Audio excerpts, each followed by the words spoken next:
pledge of allegiance to the flag, of the United States of America, and to the republic for which it stands, one nation, under God, with liberty and justice for all.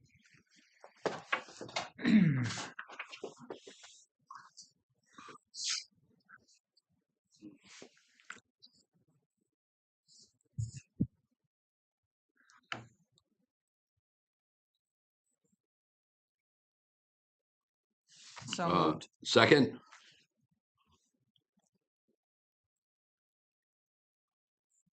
Aye.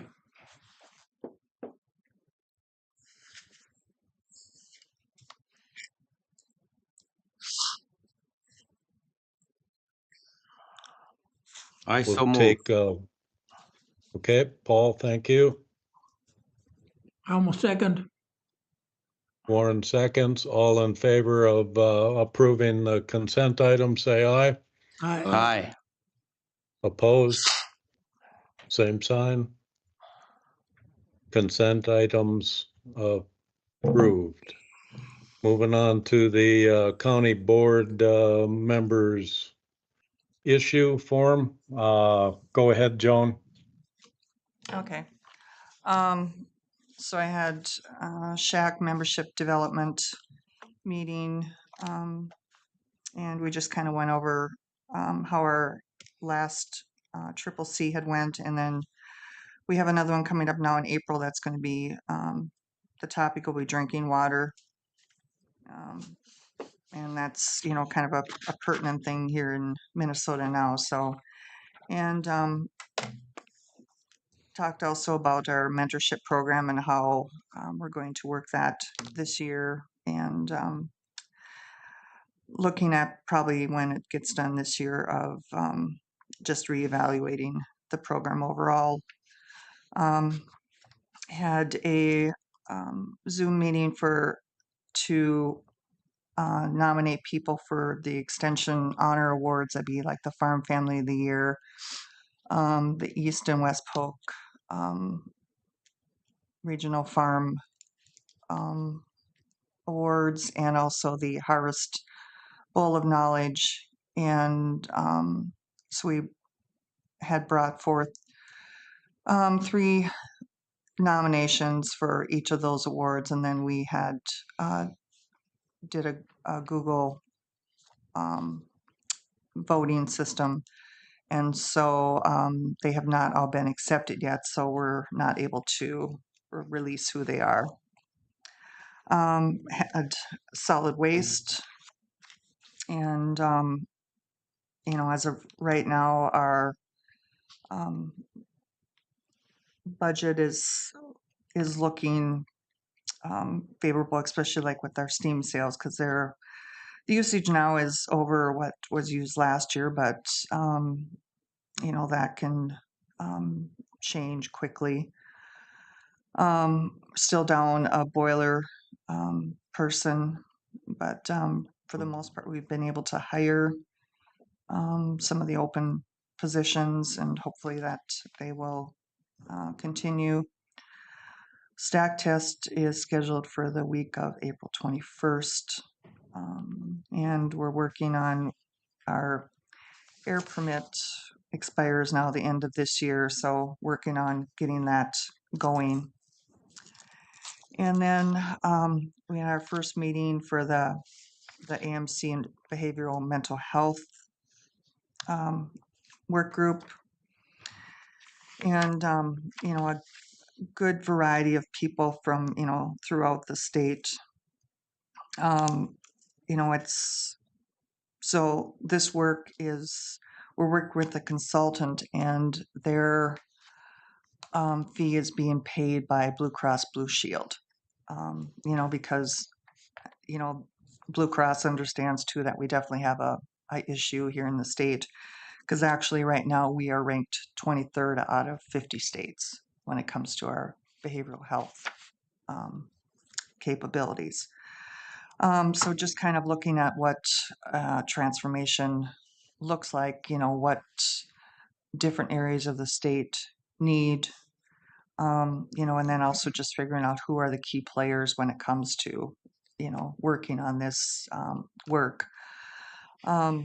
There's, there's a lot. I mean, my brain was getting a little fried by the time I got done with that meeting.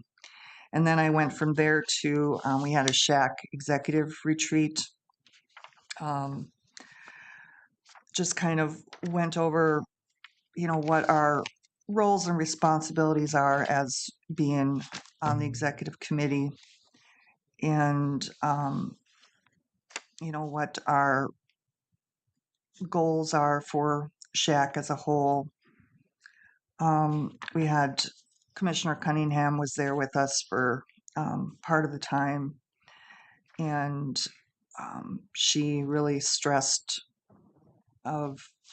for public health, for the state, about 50% of the funding comes through the federal government. So, most of our state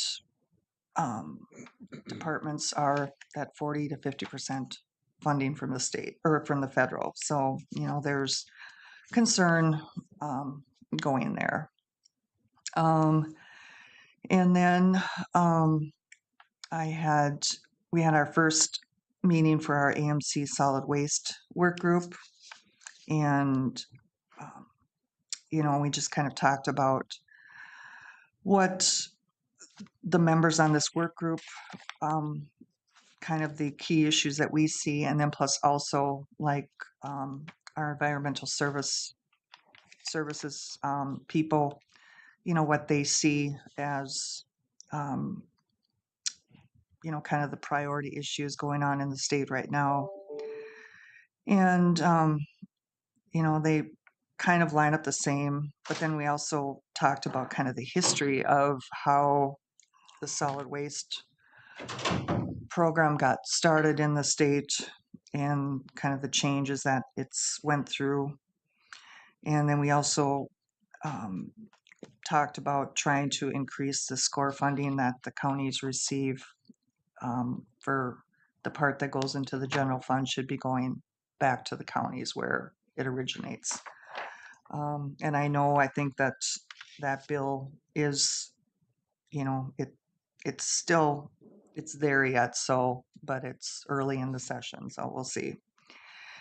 And then later on that day, then I had my first meeting for the Minnesota African American Family Preservation and Child Welfare Disproportionality Act. So, and we're kind of referring it to now as the Act to shorten it up. But this is a statewide work group that is being driven by the Department of Children, Youth, and Family. So, and just kind of we talked with Hennepin and Ramsey County because they are doing the pilot projects for this requirement. And, just, of course, they're kind of the way they probably provide the services are going to be different than like what the rural parts of Minnesota do because of resources. And so I had asked one of them, but they didn't know of the time that it took to train their staff because you're having to go out to active efforts, which, we've had the report that it's requires a lot more time, staff time. And then also just pushing that in order for this program to be successful, that we need to have the computer program updated. I mean, if we want it to be successful, we can't do that with the current program. So there's, and so our work group is responsible to come up with a report by the fall of 2026 to present to the legislature. And so we've got a lot of work going on for that. And then had extension yesterday, just updates from our 4-H and ag and you know, they're busy, and 4-H, you know, looking at new ways of involving kids and, you know, hopefully retaining our members too. But and one thing that the state is changing when it comes to the ag is the private pesticide applicator training, where you've been able to just go online and do your test, or to do a written test and submit it. But now, starting next year, they're all going to have to be proctored. So, you know, now the counties are having to look at, you know, where do we provide this service? Who's going to provide it? Time, all that type of stuff. So, you know, it's always things changing. So that's enough out of me. Okay, Gary? On March 6th, Warren and I attended the Watershed District 60 meeting at Thief River Falls. Not much of a flood report, thank God, as long as we don't get any 6-inch rains or anything like that that pop up. But very good attendance, good reports from property owners, which is good because I think folks are very verbal what their concerns are having, what their priorities are. But they were complimented to the group there. Then basically I was pretty much off the grid for last week, but I did call into Tri-Valley and an extensive review of the insurance. It's been very difficult for them to come up with them. And certainly competitive. I think I forget the increase, but I think it was in the teens anyway. But very difficult. I mean, they've got the buses, a lot of property, concerns with volunteer drivers, you know, because insurance companies are a little concerned about what kind of vehicle they're driving. If they have a background check, you know, when you know, the more and more, you know, you learn about fraud and unusual people who you wouldn't expect would be have a background report kind of pops up that they do. So some concerns there, but it has become a lot more complicated, I think.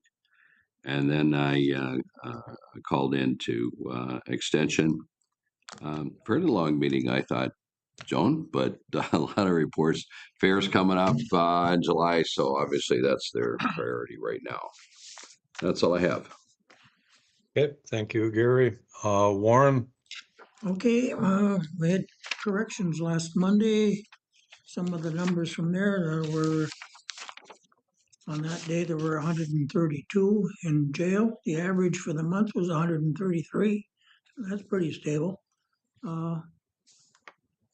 Of those, were 51 of the clients were paying per diems, 16 in the number from Mahnomen, 7 from Norman, 2 from Red Lake. So those 2 smaller counties contribute 9 prisoners, while we contribute 132. So we're running about, I suppose, in that 88% range. Just kind of point those numbers out. There were 6 inmates from the ICE program. I imagine that's maybe some of the review of what's going on at in that department. Okay, the income for the month was 112,000, which is good. The Marshal Service had 22, and they're paying $95 a day, so they contributed 54,000 out of that 112. There were the average in the juvenile center was 4.5 in the 4.5 in secure side, 7 in the non-secure. Probation, there were 47 new cases, 51 cases were claimed or closed. And on the staffing situation, the jail is usually running 1 to 2 short, but they also have 1 to 2 short, 1 to 2 in the training program. It's about the same numbers in probation. That's enough from corrections. We had Transportation Advisory Committee and also the Area Transportation Partnership. The partnership one was, we were acting on the projects that were proposed by 4 different agencies, White Earth Trail, the city of Boston continuing their trail program in the city, and the Lincoln School out of Thief River Falls, which was proposing a route to school trail, and then Maple Lake Trail proposal by Polk County presented by Rich Sanders. That would be a trail from Mentor to the lake, Maple Lake. Of those 4, 2 were funded. The White Earth Tribe, which was asking $366,000 for the trail. This would be from our housing area to maybe more of the a community center. And then the school route in Thief River Falls also funded. The White Earth project was $366,000 project request, and the Thief River Falls project was $760,000. That was coming from $185,000 fund that was available, and that was for 2 good projects. The other 2 are good too, and will no doubt be surface again next year. Then at the Transportation Advisory Committee and also at Area Transportation Partnership, the Highway 220 project going north from East Grand Forks. You know about this one, Mark. And the bumping problem that's in their press. There's going to be a project coming up, possibly what they call diamond grinding, to eliminate some of this stuff. I happened to meet J.T. Anderson, the district engineer, yesterday when I was at Cabela's, of all places. We talked about the project is on paper supposed to be done this summer, but he didn't know for sure if it would get done because of all kinds of other things. And then I have one other item for Rich Sanders when he comes in. I'm going to talk about a soybean oil sealant that can be used on highways, but I'll talk about that when Rich comes in. So that's enough for me, and I have a new highway map. Just the only one right in our general area next year would be that 220 work showing on this one. Does Norman County use that soybean? Hmm?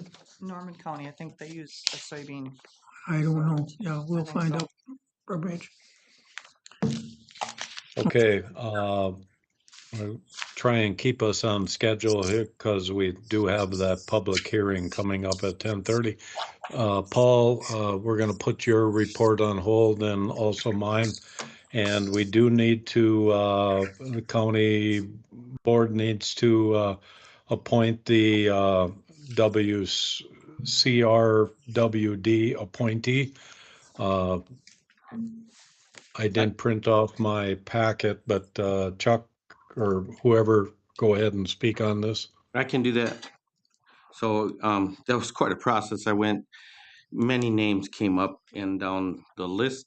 Finally, I came across a name that I thought I should ask, and finally I contacted Danny Netlin yesterday. He used to be fire chief at Beltrami, and was interested. He had heard about this water district thing. Initially, there was a young guy from Beltrami that was very interested, but he's moving to Norman County, and so he can't be on that from Polk County. So Danny was going to let me know last night. He didn't call me last night, so I stopped and talked to him this morning, and he said yes. So that is the name I'm going to bring forward, Danny Netlin from Beltrami, that I would like to present as the name to be on this West Central Water District Board appointee, and he has agreed. And that's a motion, Paul? Yes, that'll be my motion, yes. I'll second that. Second? I'll Okay. second. All in favor of the appointee, say aye. Aye. Aye. Opposed? Appointed to the board. Thank you. I will let him know today. All right, thank you. Not seeing the room, it's kind of hard to go through this process, but is the sheriff there? He Good is morning. Here. sitting right next to me. Okay. And then after I get done with my report, Commissioner, then Jody's here with the EMPG, Whatever that is, Yeah, EMPG. Emergency Management Okay. Program Grant. And I'm just trying to find my reports online here.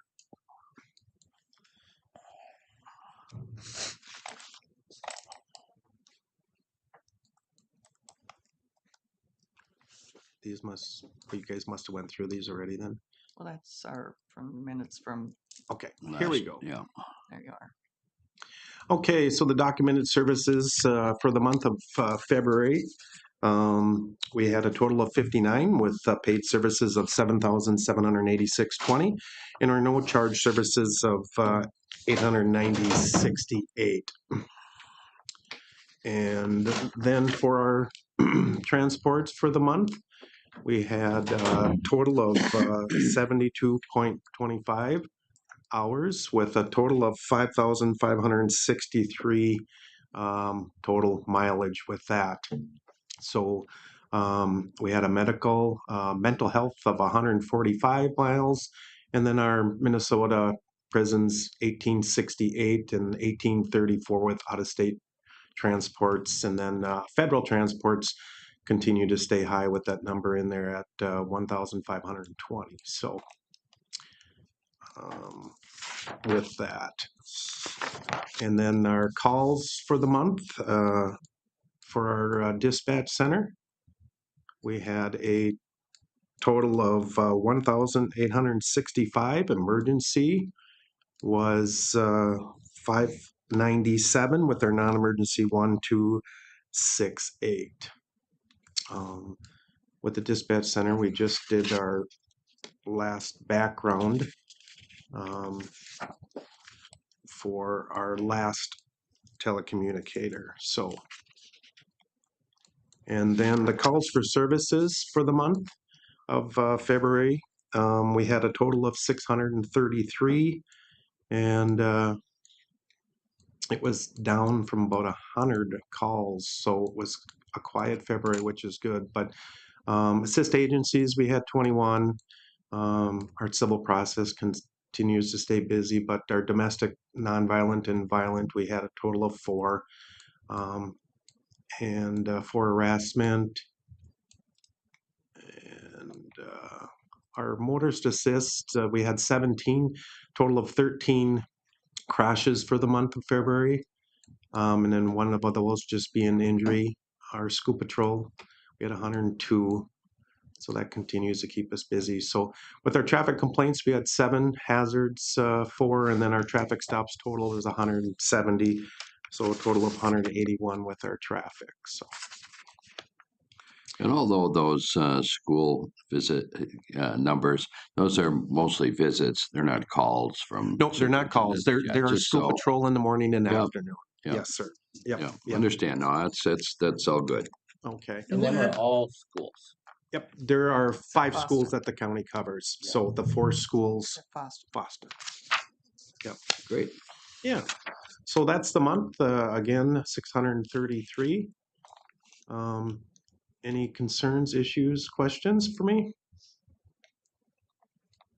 And then I also submitted the January one for review.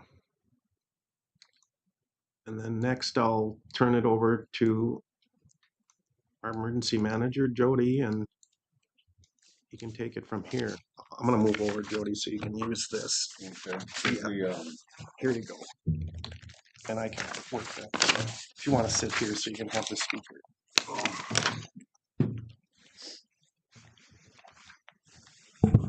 Morning. Good morning to Morning. you. Morning, Joe. Do we want to get down to the grant? There we go. So I'm here to present the 2023 EMPG grant agreement. They're always 2 years behind. So up on the agenda, it said 2023 to 2025. This only has to deal with 2023. The grant is for $24,786. It requires a match from the county. We use it for salary and benefits for my salary and benefits for a match, and then we use staff support personnel also towards a match for the funds. All the required functions have all been completed for that grant, all except for the financial status report, which I can't submit until after the grant agreement is signed. I started thinking yesterday, well, maybe some of you guys don't know what that, like you mentioned, what the EMBG is about. So I just quickly put some main tasks together, what we do, or what it's involved in. I'll just pass this around, and if you can keep it. There's a lot more that a county EM does, but these are the requirements for the EMPG, and this is what you're seeing is what was done for the requirements in 2023.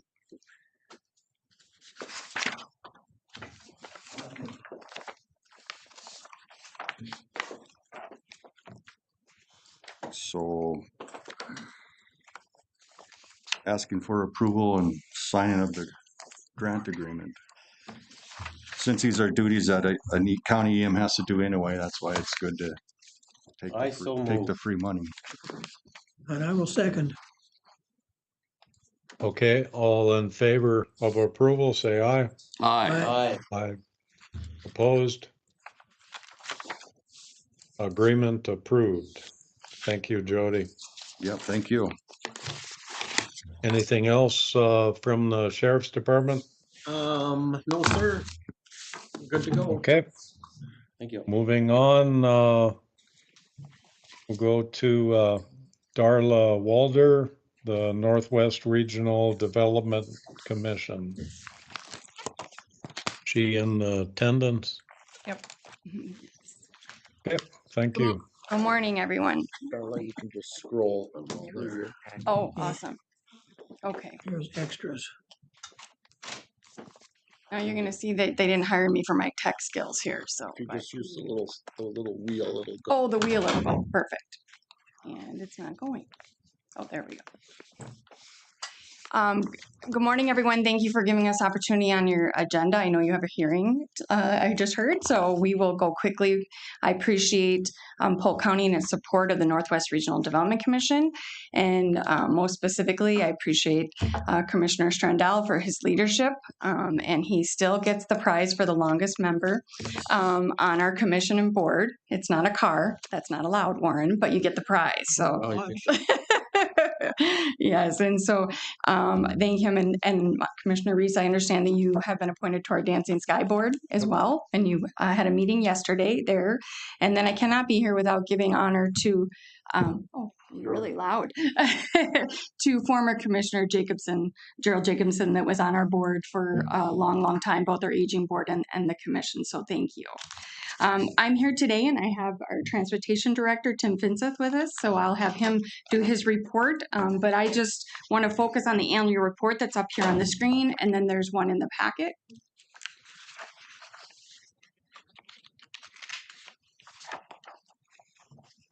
Just going to go to the budget here. All right. The total annual budget for the RDC in 2024 was $8,649,449. And our budget this year is coming in at $7,689,318. In our aging division, we had a lot of COVID and ARPA funding that went away. And so that's the majority of the reductions in our funding. Our total funding stream, you can see in the pie chart up there, is a combination of federal, state, local dollars, as well as some private foundation money as well. Currently, we have a tax levy in 2024 of $334,380. Our local tax levy is primarily used to a lot of the federal and state grant fundings require local match, and so it matches a lot of that. And a smaller portion, I charged some time to there too. And actually, in 2024, Tim was so busy he charged some time there too. Polk County's portion of that match was $121,525. One of our largest divisions that Commissioner Reese sits on is our Dancing Sky Board. Still too loud. You can never accuse me of being quiet. In here, I'm not going to go over that, but there is kind of an aging year in review document in here that has a lot of information. In our aging division, and we have two primary programs. We are grants administrator for Federal Older Americans Act funding, and then we also operate what's known as the Senior Linkage Line. So in 2024, the Senior Linkage Line served 6,878 older adults in all of our 21 counties. So that program serves outside of the Region 1, 7 counties. And then including in that, we also serve statewide too. So it is a toll-free information assistance number that anyone can come for help. I'm new to Medicare. Explain it to me. It's very complicated. We do a lot of health insurance counseling because we're not tied to product. And we do Medicare prescription drug, but also housing, caregiver, transportation. A lot of people call for a variety of things. We serve 11,915 older adults statewide. Those are not 5-minute calls, just to make you aware. Sometimes those are hour and a half with multiple follow-up calls. One of the programs within the Senior Linkage Line is the Return to Community program.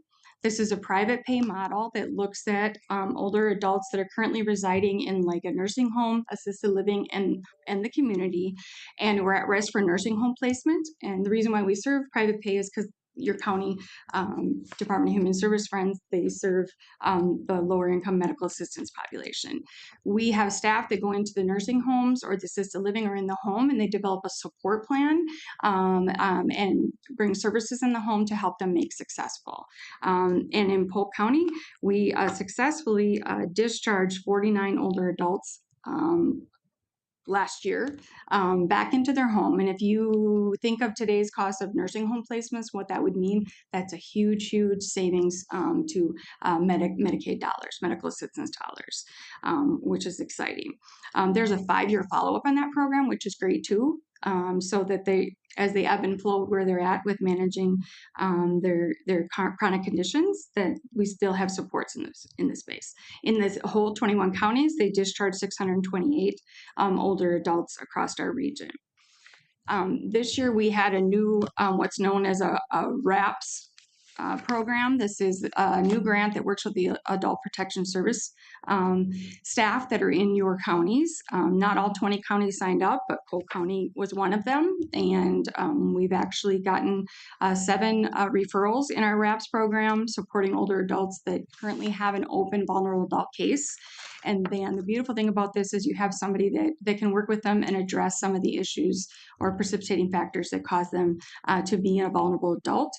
And there is funding that was put into this grant application for the state of Minnesota where you could do things like pay back rent, get mortgages current, house cleaning. There was somebody that was trafficked here from California, so they were able to get him back to California and get all his documents and those type of things. So it's been a really, really successful program. I had shared that in the Senior Linkage Line division, they do a lot of health insurance counseling. Open enrollment is from October 15th to December 31st every year. That's a high time when people can change their plans and they can find a prescription Part D program that fits their needs. And so together with the state of Minnesota, they saved older adults $2,323,573. That is just the savings to the person, which is kind of exciting. In our other division, we fund Older Americans Act services. Probably the one that we're most familiar with is like congregate meals or home delivered meals. So we had a transition to a new provider in January. Nutrition Services Incorporated is now formerly Lutheran Social Services was a provider that we had in our communities here in Northwest Minnesota. So we fund Title III-B services. That is in-home supports. We fund Tri-Valley to do assisted and volunteer transportation. We also fund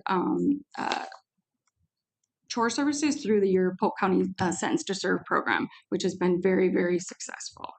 In 2024, we served 108 older adults in that Title III-B transportation, assisted living, chore services program. And of that number is down. So if you look at the year in review, it's down from the previous year. The biggest factor of that was lack of snow last year. So they do a lot of snow removal with older adults, and so that kind of impacts that. So we may expect that similar result this year. There hasn't been the large snow amounts that we're normally used to. So in Title 3C, that's the nutrition, that's a congregate dining. We serve 98 older adults. In home delivered, we serve 237 in Polk County. Crookston does not have a congregate dining site. They used to have one at the Golden Link. There's been some discussions of opening that back up. So that includes numbers from East Grand Forks, Foston, Erskine, and some of those communities. So we also do evidence-based programs. So we contract with local individuals. Riverview has been applicant, and so has the East Grand Forks Senior Center, where they do matter of balance. They do chronic self-management classes. They do SAIL, which is kind of like a weightlifting toward a project, and 53 older adults participated in these programs. In our caregiver support, and so that's not services to the care receiver, it's to the actual caregiver. We serve 12 older adults in Polk County. And one of the projects that we have really been working on is creating dementia-friendly communities. And that we've done a lot of trainings with emergency management, EMS personnel on how you work closely with people experiencing memory loss. And so before I turn it over to Tim to talk about his projects, because I have two staff that should probably start be paying taxes in your county because they have been here so much over the last year. So I will let them share their projects here. But we also have a revolving loan fund. And that is funding where local business can apply for funding. And we're kind of the gap funding between what a bank could offer. You know, we provide a piece of that funding too. Most recently, we were involved in the Crookston Inn when they were going through some transitions over there. But the total amount of RLF money that has gone into Polk County is $7,733,475. So it's been a very successful program. So, but I will turn it over to Tim. You can talk about transportation and talk about economic development stuff too. Well, and Sean couldn't be here today. Yeah. And he's the expert on the economic development, and he's been pretty busy in Crookston. Like Darla said, he's kind of lived here for the last couple of years. You guys in Crookston area have had a lot of economic development activities going on.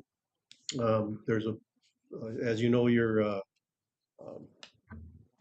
south part of the town where you've been, and Crookston's been expanding a lot in the industrial sector. He's helped the city navigate through all the federal and state requirements and grants and loans to make that work down there. And there's a lot of water, sewer, electrical, and just physical needs that have to happen in order to make that industrial park successful. And Sean's been a pretty big leader in that area.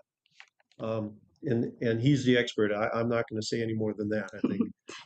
I can just tell you that the total project is 7.1 million or 112,000. And then they have submitted an EDA grant right. And they've been moved along. The city of Crookston had to submit some things and everything's been submitted. So we haven't gotten the official award notice, but that's the sign that it's about to happen, right. Unless we all know what's going on at the federal level. So I want to put that in there. But EDA's portion would be about half of that 7 million to support this project. Yeah. So it's pretty exciting. We'd like to see money come out here. Yeah. So that'll be a big boost to Polk County if he can keep that moving. Transportation wise, Crookston has also been very active. You have the Highway 2 project coming through town. We've been working with MnDOT. There's a lot of activity that's going to happen real soon in this town. You're going to have a mess to drive around Polk County a little bit here. But we've also secured some additional funding. Actually, we did one grant this last year that was completed for $1.1 million just to help the city of Crookston with additional needs with that Highway 2 project. MnDOT only covers so far, but you know how you can't do one thing without it affecting another and another and another.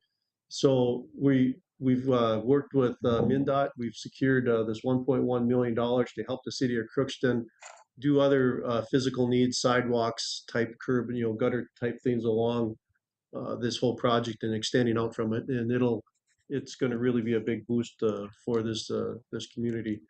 The other community in Polk County that's been real active is Fosston. This last year, we secured a $349,000 grant for them, and also a $249,000 grant for Fosston. So they've been doing very well. Those grants are strictly going to sidewalks / trails through town that help connect one part of town to another. Like right now, if you look where the high school is and you look where the ball fields are, they're a ways apart, and kids in the past have had to walk down the streets to get from one to another. We're going to actually build some usable sidewalks to keep the kids off the streets and actually get connecting one part to another. We're connecting the addition. The north side of town is in some parts disjointed from the rest of the community, so we're working on an ongoing plan with the city of Fosston to slowly get our sidewalks moved up to that part of the town. And it's not going to happen in one swing. This is going to happen over a course of several years and several grant opportunities. The other thing that I would just quickly mention is we've completed the Safe Routes to School grant with the Highland School this last year. They also currently, we have quite a large application in for a grant to come to the Highland School District to help them do some significant work around the school area. So I wish I could tell you that we're getting it, but the state's taking their time on deciding who's getting this. So I can't tell you. I'm just hopeful that we can secure that, because that would have a big impact to the city also.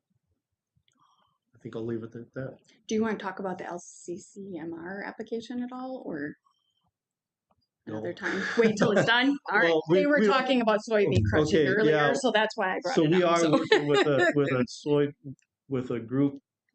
We're trying to work together with other RDOs in the northern part of the state. And we put together a grant application to go to the LCCMR that we would receive the money, the RDOs would receive the money, and then we could use that to give it out to counties or cities to try a soy-based product that you can use for road seal. That helps. It helps bring out the binder agents in your current roads and rebind them together to help, so you don't have to go out there and fill in the tars and the crack with the toilet paper as much as you currently do. This is supposed to help you. That it's new. It's new to us. It hasn't been used in the northern part of the state. They've been experimenting with it in the southern part of the state. It's showing great promise. It's showing that it could extend the lifetime of your road anywhere from 4 to 10 years. If it works as well as they say, it could potentially save you a lot of money on road projects. So we're hoping to get that grant. We're hoping to be successful, but LCMR takes a long time to approve these grants, so we won't know till the end of the year if we are indeed successful. And I've already spoke with your highway engineer. He's excited. He's already trying to co-op most of that grant. So we're going to have to curb him a little bit here to try spread the wealth around to some other communities. But nevertheless, if that grant is successful, I'm pretty sure Polk County will be a part of that operation. So, but there's a whole lot of unknown out there yet. Time to tell. Yeah, we're ahead of ourselves at this point. And then just lastly, although Polk County isn't in this project, the RDC is facilitating 6 counties kind of in the northern and Red Lake County, their solid waste plan. So this has been a real learning experience for us. It's the first solid waste plan that we've ever done, and learning a whole lot. There's a lot of rules out there. And not a lot of money to support some of the rules that are out there. So we're hoping that we can apply for some grants at the end of that solid waste planning meeting. So, but thank you. If you have any questions, we can answer them, or we can move on. I'll just point out that the 7 counties, our total contribution toward this organization in '24 was $334,000. That's 7 counties. And out of that, we received, $8,649,000 worth of goods and services. So it was quite a good return on the investment. Actually, that 8 million wouldn't include like the numbers that I just, so it's actually quite larger than that. Yeah.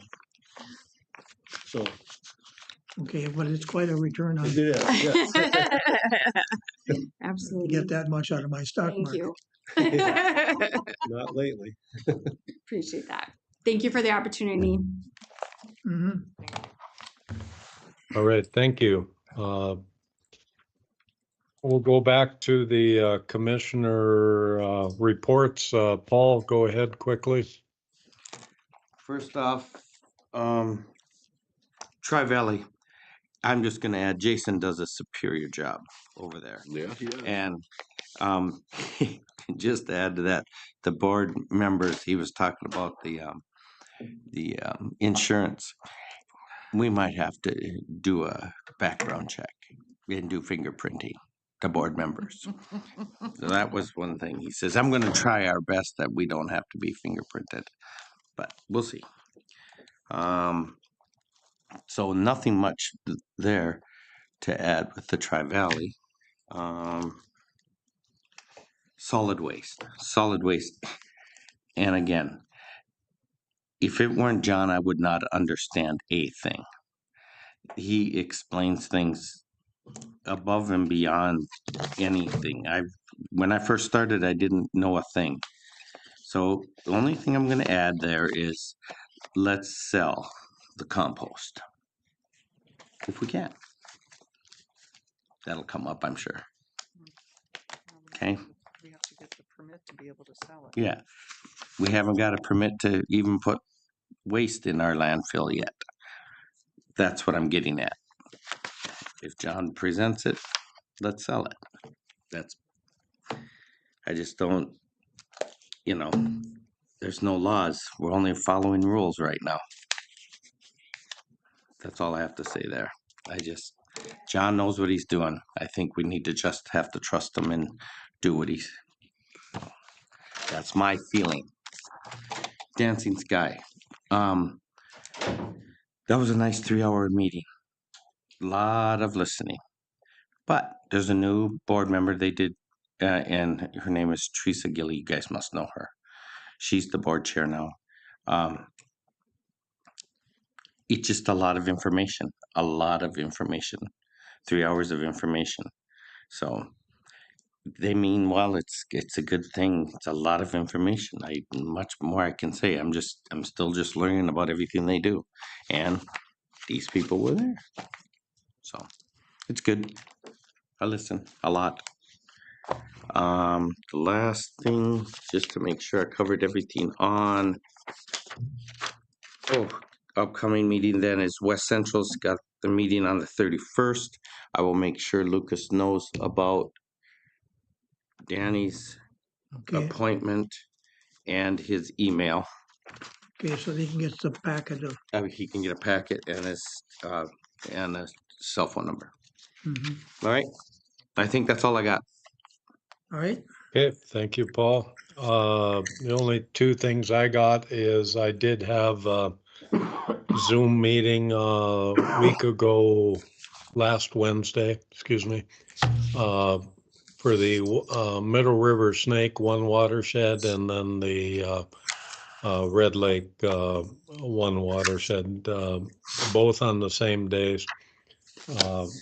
Nothing really earth-shattering. Nothing to really report there. Plans and specs for different projects in both groups are going forward. One thing that was discussed a little bit at the Red Lake was the involvement of Polk County representation. And I did send Peter of Pennington County Soil Water a request for the list of Polk County representatives on that list. Bruce Newhouse did attend a meeting yesterday. He was a little bit concerned that no other Polk County reps were there, so don't know. Haven't heard from Peter yet, who the names are, so forth and so on. We may have to revisit that issue, but that's all I got to report. Not seeing the room is hard to run the meeting, but let's take a 9-minute break and everybody reconvene at 9:29, and we'll open the public hearing at 10:30.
was a good one.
Call.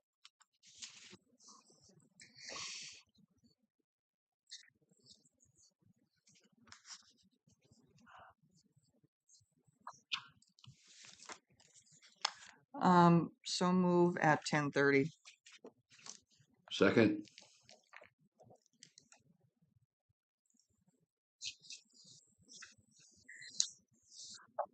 All right. Aye.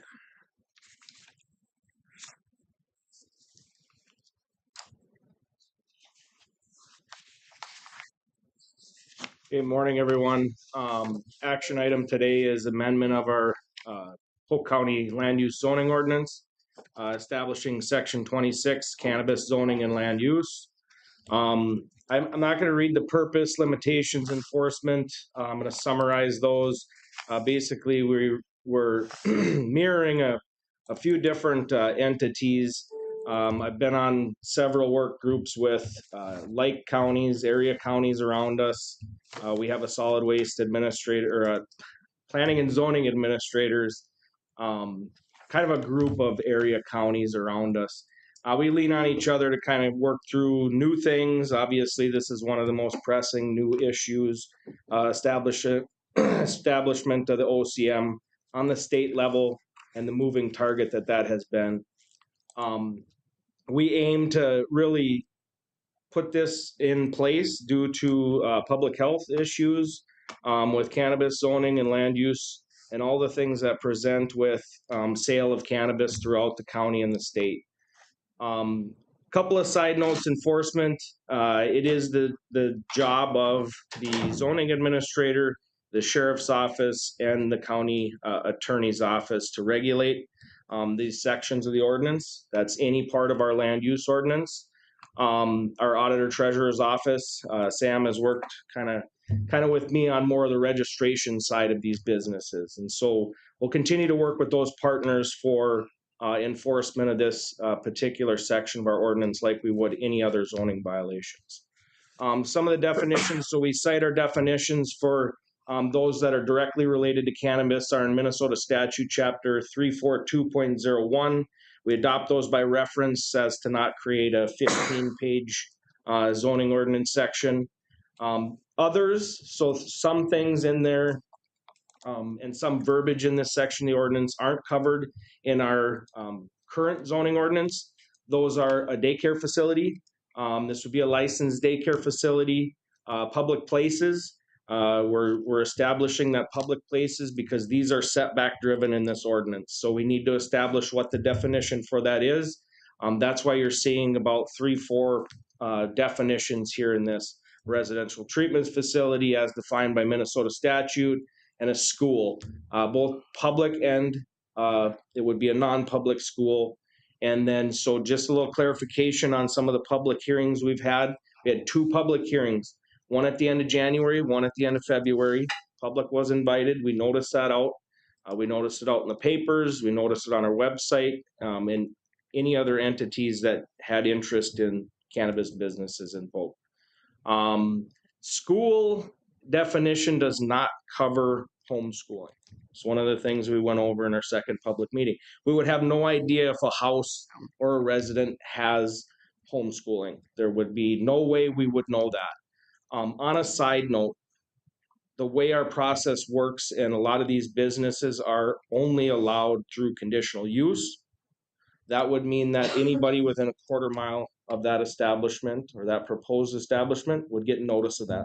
We hope they'd open their mail, see that, they could come to our public hearing, voice their concerns with the location. Really, the point of the ordinance is to time, place, and manner, and making reasonable rules for them to establish within our county. Some of the things that we discussed in great detail was hemp businesses. So farmers that wanted to just grow hemp as a cash crop. That in our ordinance is exempt from going through any type of conditional use process. Hemp has been grown in Minnesota for the last decade. They have to follow Minnesota statutes chapter 18K. That is what it is. Allowed use. We don't regulate that you plant corn this year, wheat, or whatever. So we didn't want to get into that. That is section 9 in our breakdown of how we will land use zoning district cannabis businesses. There are 13 different types of cannabis businesses the state has established. How many? 13 different types. That's the moving target we've always kind of talked about, is the micro mezzo businesses. Really think of like a micro brewery on a alcohol sales level. They're going to be establishments that really can do multiple different facets. Cultivate, make, sell, on-site, off-site. Really kind of a how many are you doing dictates micro from mezzo. One is you have one retailing, and the other you have 3 retailing establishments associated with it. So there's a lot of different terminology, and that's why by reference we did our definitions this way. We've set it up where these businesses that are retail oriented, that are selling product, wholesaling product, those types of businesses are only going to be allowed in our commercial and industrial zoning districts.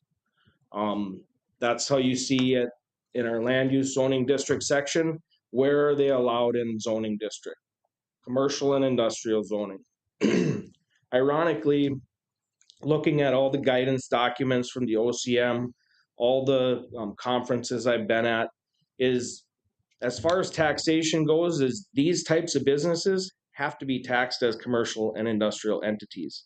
So it just follows suit with where they should be located within the county.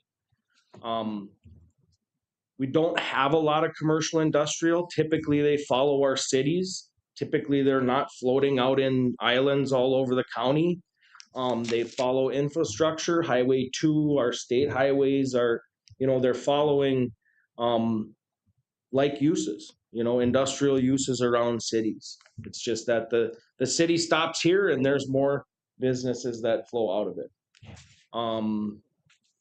Agricultural will be allowed to do some cannabis cultivation. Still, within all these businesses are through the conditional use process, through that notification process, through that step of having a public hearing on our planning commission level, and then sets the door for then the board to make decisions on a case-by-case basis. Some of the things that are a little bit up in the air is limitations on registration.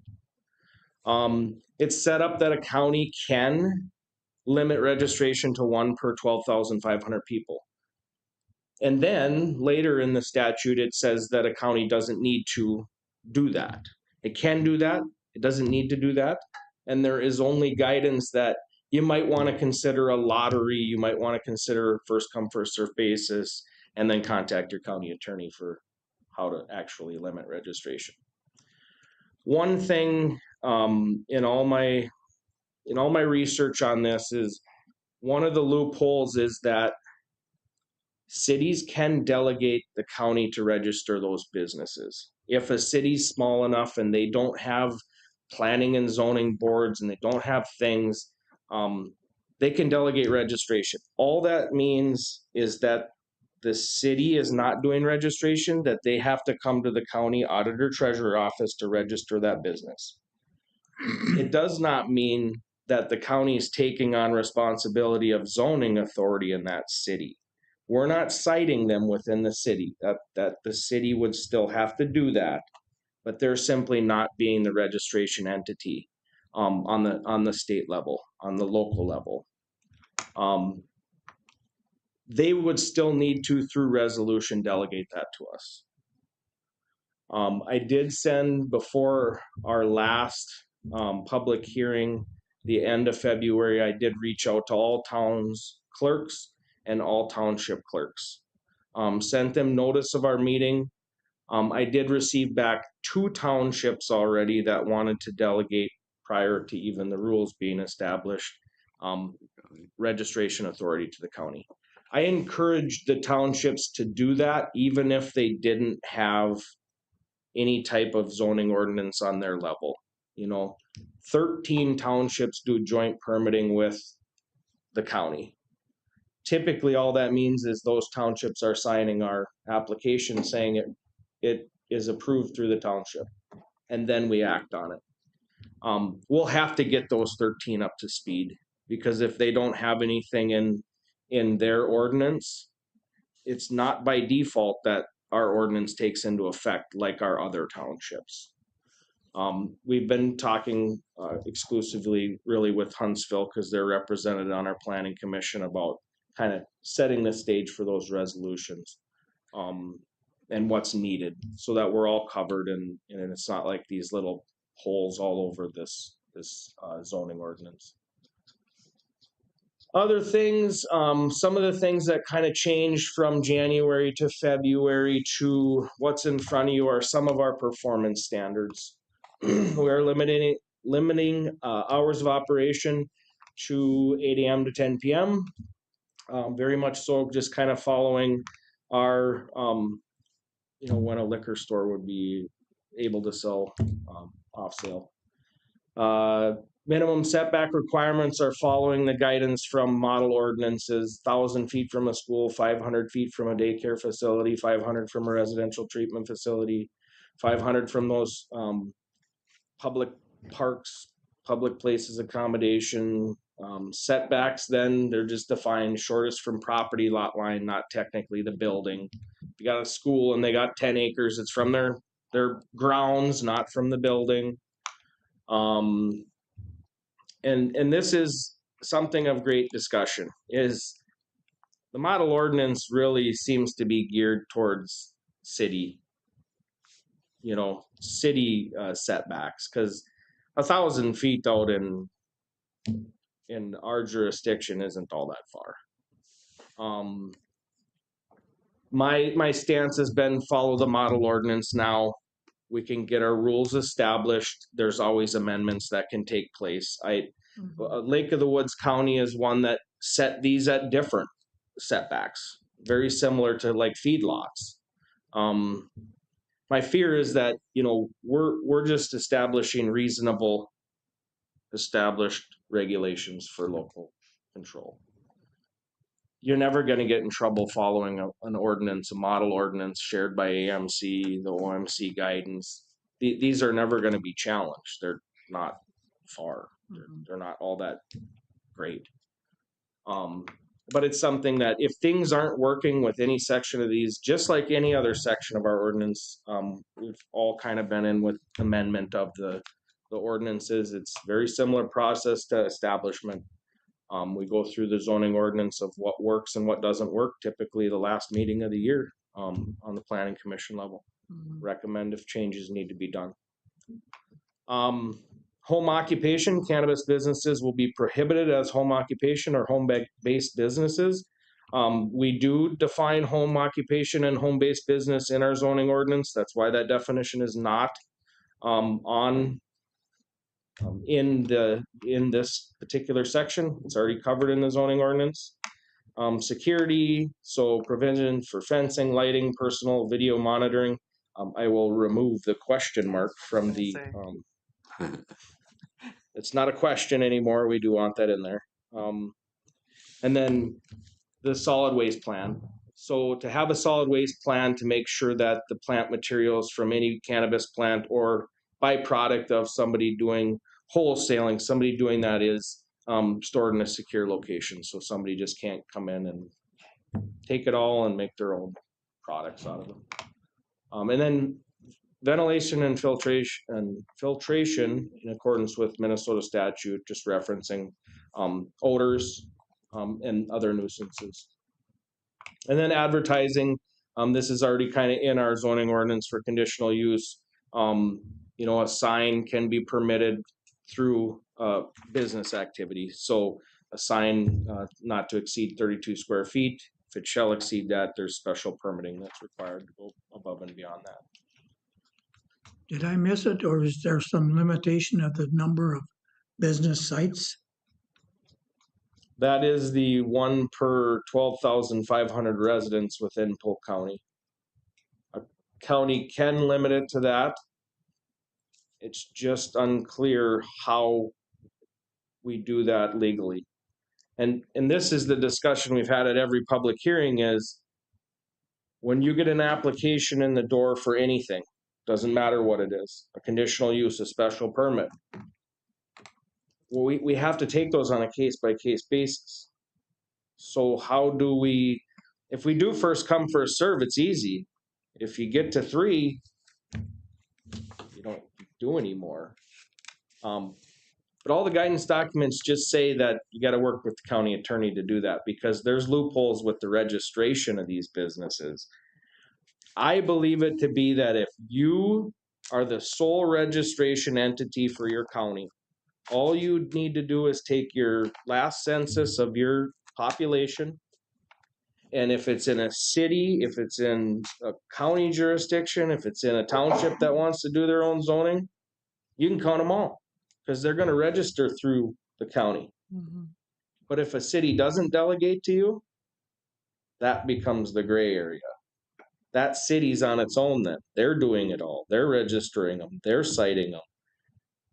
Do you then take the population away from your county population? That makes sense to me. You should. They're doing their own for these 7,800 people.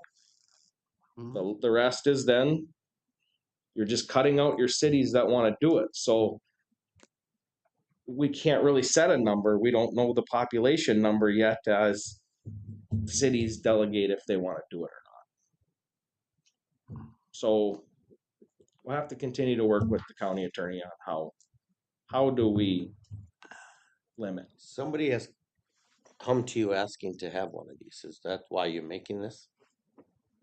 No, I've had more inquiries than anybody having an application in, or I don't have any pending applications for any of these businesses. Okay, then you're just making this because you're being proactive?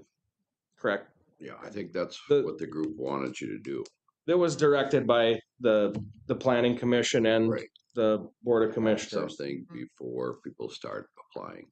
It's going on all over the state, counties everywhere. Yeah, the one thing is that we aimed, if a city's going to have their own regulations, with which the city of Crookston is and the city of East Grand Forks is. Right. And if we don't have any type of zoning authority for specific cannabis businesses, where do you think the next one's going to locate? Right on the edge of city limits. If they can't get a license and registration to do it in the city, they're gonna set up as close as they can. Well, we got a lot of our commercial and industrial right on those borders. So it just makes sense that we have regulations that are pertinent to Be prepared. this. It's coming. The registration just closed for the state last Friday for those businesses that want to get in their foot in the door to have a cannabis business. It was open for like a month, Well, they were, middle of February to middle of March. well, then it had crashed. If I could interject here, we had a lot of discussion at planning and zoning about all of this and some good outcomes. Discussed homeschool, the insurance requirement, multitude of issues. And I firmly believe the resolution that's in front of us is a good start. And unfortunately, the state of Minnesota is probably not done fine tuning this whole scenario. So there's probably going to end up, Jake will end up through the planning and zoning have to amend rules and regulations concerning establishment of these businesses. It's a moving target all the time. So I think this is a good first step and go from there. So. And just touching on the liability of insurance requirements for registration, it's something that me and Sam discussed, and we discussed at our planning commission meeting, both in January and February, of having a business that wants to register with the county at least prove that they have liability insurance for that business that matches that of a liquor establishment. Essentially what that means is that's very minimal coverage for insurance requirements, but it is a requirement nonetheless that we are planning to have in our registration portion for a business. So that would cover any business looking at established in a city that tells us to do it, or those out in the county. So that was something that was motioned at our February 28th meeting, that should be an item that's in the registration portion. And we'll have that be one of the checks for registration. Essentially, that means I looked up premiums for liability insurance for liquor establishments. Right now, you get a policy in place for $1,000 to $1,500 a year per year. So cover you for people getting injured, people leaving your site and getting injured, that type of stuff. So very minimal premiums. I guess if you want Any other questions, comments? here for the meeting. Mr. Chair, you might want to open it up to questions from the audience. Okay, any questions from the audience? Please state your name and address.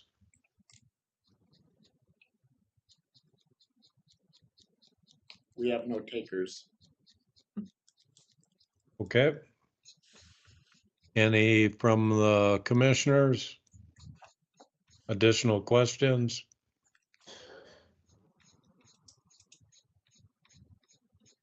Hearing none, move on to entertain a motion to approve the ordinance in front of you. We have to close the meeting I move to first. close the meeting. Okay, I'm sorry. Motion to close. Second. Paul made the All motion. in favor of closing? Aye. Aye. Opposed? Meeting's closed. Now I'll entertain a motion to, or any other comments by commissioners? Questions? Commissioner Holly, I just want to make a side note that there's two pending actions on this. The first would be to approve the resolution at hand, which would establish the zoning ordinance for cannabis businesses. And then the second motion would be to require liability insurance coverage for registered cannabis business that would equal the requirements of liquor establishments. In the actual application mode. During the registration, yes. Okay. We'll take resolution or a motion to approve the resolution establishing the ordinance. So moved. Joan, and I'll second. All in favor of establishing the ordinance, say aye. Aye. Aye. Opposed? Ordinance established, and then also a motion to approve the insurance with the applications, the insurance requirement with the applications. I'll move on that one. Warren moves, second. Second. Gary seconds. All in favor of that motion, say aye. Aye. Opposed? The insurance requirement passes. Anything else on this item, Jake? Nope. Okay, moving on, we'll go into your next item. Okay, my next action item is a solid waste hauler's license for Waste Management of Minnesota. They're stationed out of Bemidji, Minnesota. We had several conversations with Waste Management. They are a garbage hauler and have been doing services within Polk County for the last 2.5 months without a license. So we imposed a $10 per day penalty fee as established in our ordinance. So their application this year got a little spendy. They finally did get us all the information needed. Their issues were staffing issues and turnover in staff, which is understandable, but the amount of times that we reached out to them was unneeded. But nonetheless, in front of you, I have looked over everything with their haulers application and am recommending that we approve Waste Management of Minnesota for their 2025 Polk County haulers license. Did they pay? They did pay. I got the check yesterday. So move. Any other questions, comments? Hearing none, motion to approve. I did. Paul. All motion, second. Second. Joan seconds. All in favor of approval, say aye. Aye. Aye. Aye. Opposed? Got approved. Number 2. So another waste haulers license. This one's for Tim Wilson Excavating, again from the Bemidji area. This one we did not charge a penalty fee because Tim Wilson does demolition project. He has not hauled any demolition materials, waste materials to any Polk County facility. He's just planning projects this year that would require him to bring them to the landfill. So that's why there is no penalty fee associated with this. This is not, this is pretty typical for a demolition contractor. If they're not doing work in Polk County, typically Tim would not be getting a hauler's license. He just has some specialty waste from a couple of burned homes in the Bemidji area that will need to come to the Polk County landfill directly. So a motion to approve Tim Wilson Excavating to obtain a Polk County hauler's license. I will move that motion. Second. Gary and Paul, all in favor, say aye. Aye. Aye. Opposed? License approved. Thank you. That's all I got. Thank you. Can I get your signature? All right, thank you. Ms. Warmack.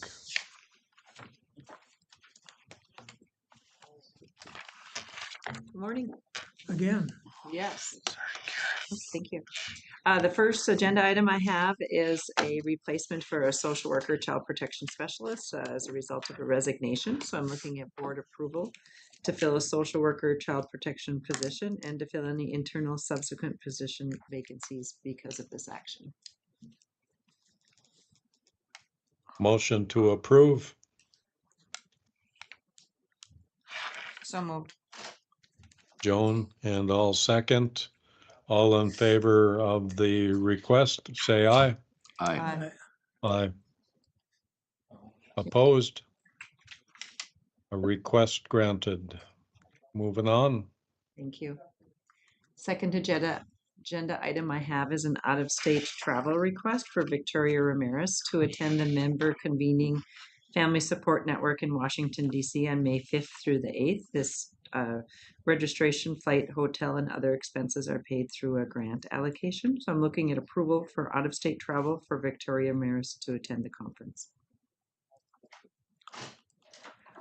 Any moved. questions? So Warren motions. I will second. Gary seconds. Any questions? All in favor of the travel request, say aye. Aye. Aye. Opposed? Travel request granted.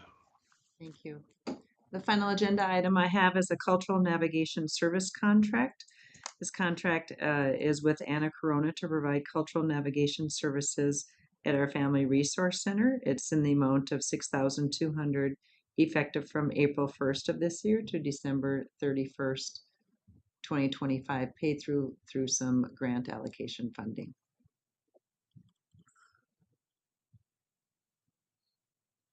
Any questions on the contract?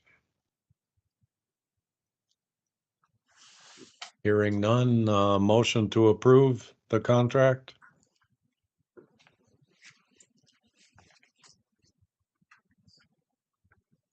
So moved. Joan motions, Warren second. All in favor of approving the contract, say aye. Aye. Opposed? Contract approved. Thank you. Anything else, Karen? Oh, thank you. Have a good day. All right, thank you. Mr. Sanders. Good morning. Right on time, 11 a.m. Hey, there's always a positive to everything. We'll take it. Let's see here. Well, the first As long thing, as we stay on schedule. I should get you out quick unless you have a lot of questions.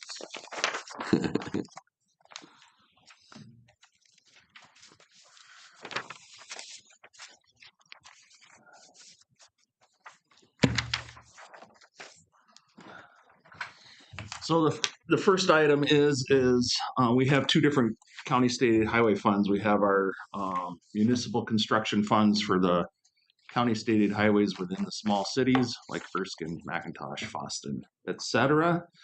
And we have our regular construction funds for the rural parts of the county. And by rule, we're allowed to transfer money from our municipal account to our regular account by board approval or by resolution. And currently we have 1.8 million in our balance. We receive about 528,000 per year into the municipal account. And we really don't have any large projects that we're doing within any municipalities. We've done plenty of them recently. So basically it's just mill and overlays that we need to do on our roads within those municipalities. And so we're requesting to transfer 1.2 million from the municipal account to the regular account so we can use it.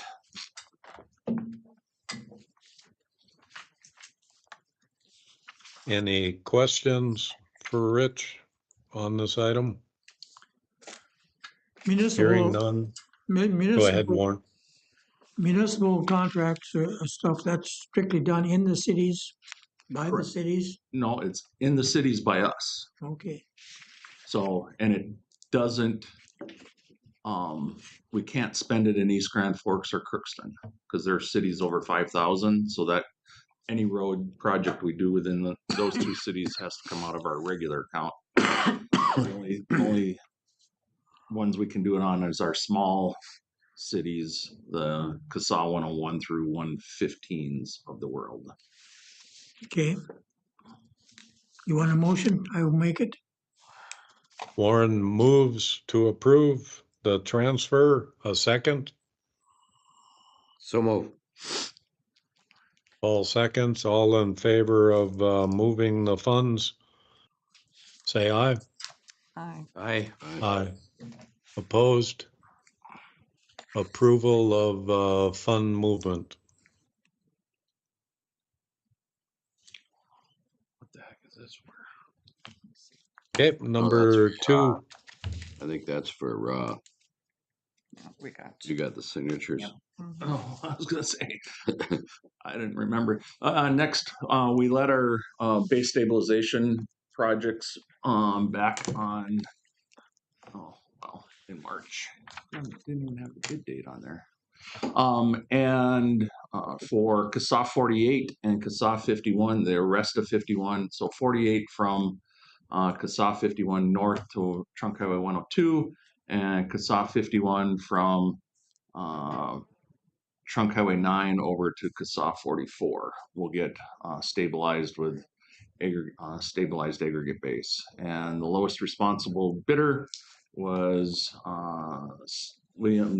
WMD Sapaniak Incorporated, Holdingford, Minnesota, in the amount of $937,860. I handed you out the abstracts so that you can see we had 3 or 4 other bidders. They all were in about the same range. So cost is a little bit higher than what we were expecting because the travel or the haul for the gravel, and then we're doing a process where we reclaim in the base stabilization instead of blade it. So that cost us a little extra money, but talking with the contractors, we weren't going to get it any cheaper, and so we're recommending approval of the award and allow the contractor or the administrator to sign the contracts. Motion to approve as presented. So moved. Gary motions, all second. I'll second. Mark already did. Oh, Mark. Warren can have the second, that's fine. All in favor of saying aye. Aye. Aye. Opposed? Bids approved. Thank you.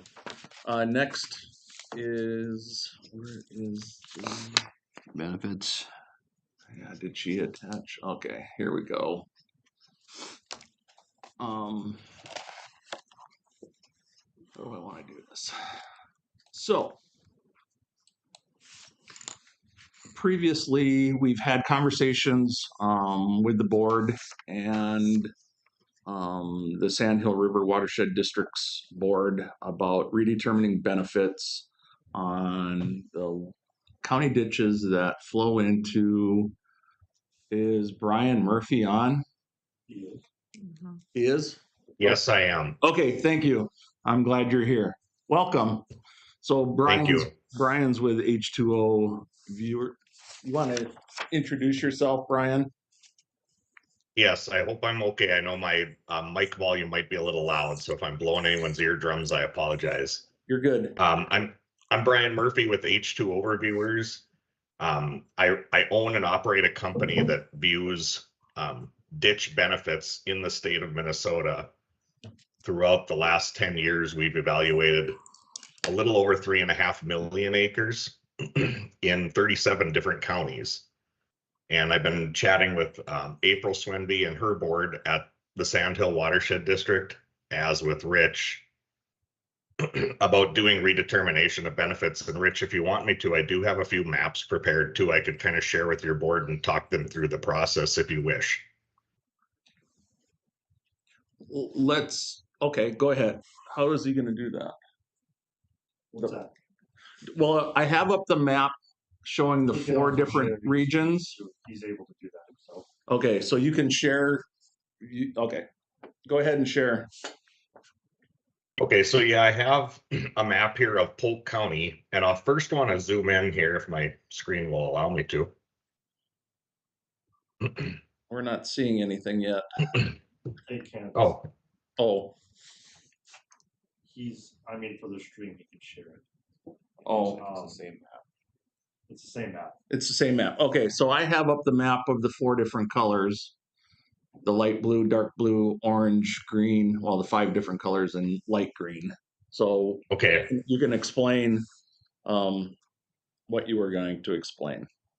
sure. So nobody can see my screen, but that's the map you have up in front of everybody. Yes. Okay. Yeah, so for the orange area is the Sandhill Watershed District ditch systems within their watershed boundary. And we've already been appointed to move forward with a redetermination of the Sandhill ditch, which is the largest ditch. It takes up most of the Sandhill district's watershed in general.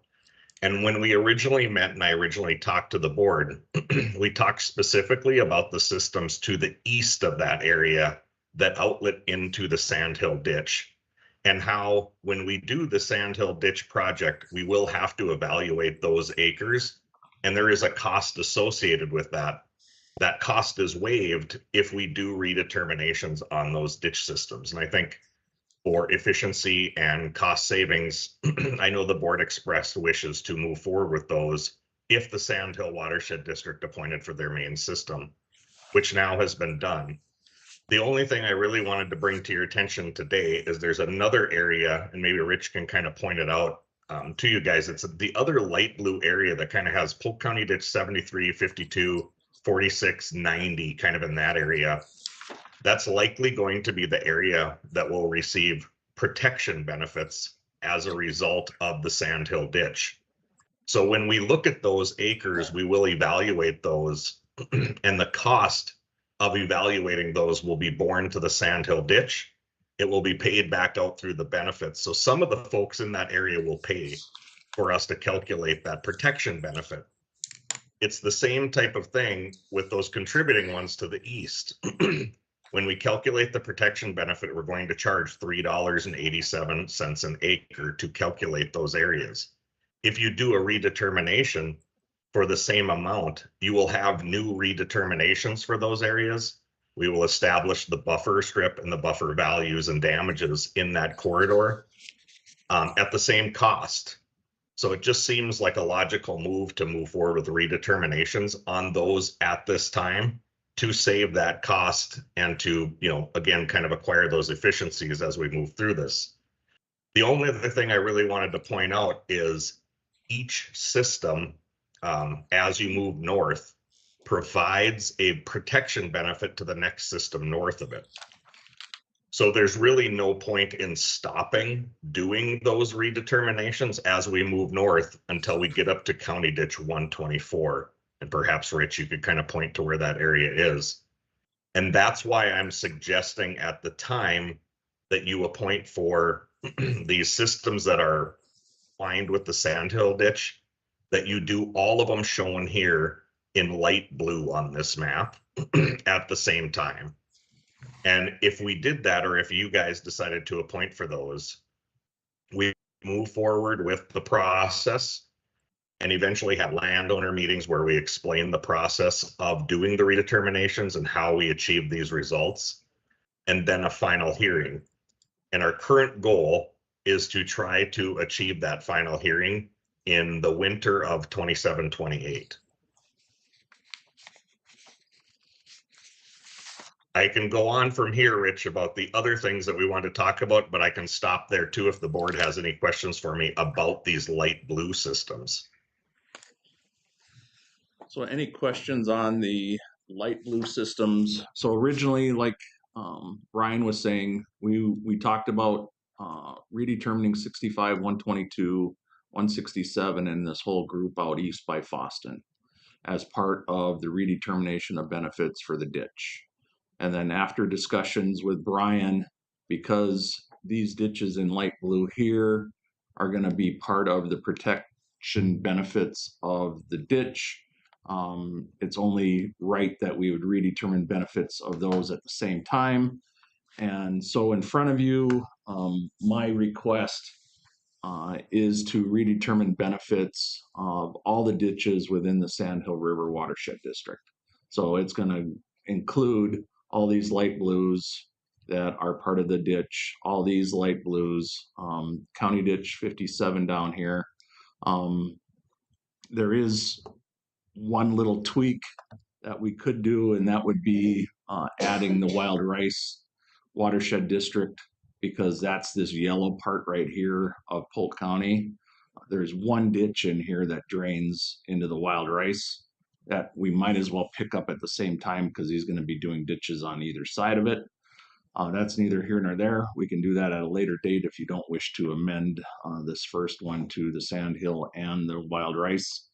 What I told Brian is basically there's a dashed line in the sand at County Ditch 93 and 135, where you can sort of see where the Sandhill River Watershed District ends and the Red Lake Watershed District begins. We can take care of this part in your second motion. That's part of the next presentation. If we want to do all the light blue as part of the yellow, if we want to separate this light blue between East Grand Forks and Climax, me and Brian can figure that out in the future. But what I told him is he's going to start viewing these ditches that are along the north side of the Sandhill River, and he may have to go north one because it, like he said, 103 might provide protection to 116, which might provide protection to 117. So we might just have to change the line where we end, but at least we can start with everything within the Sandhill River Watershed District and this one in the Wild Rice.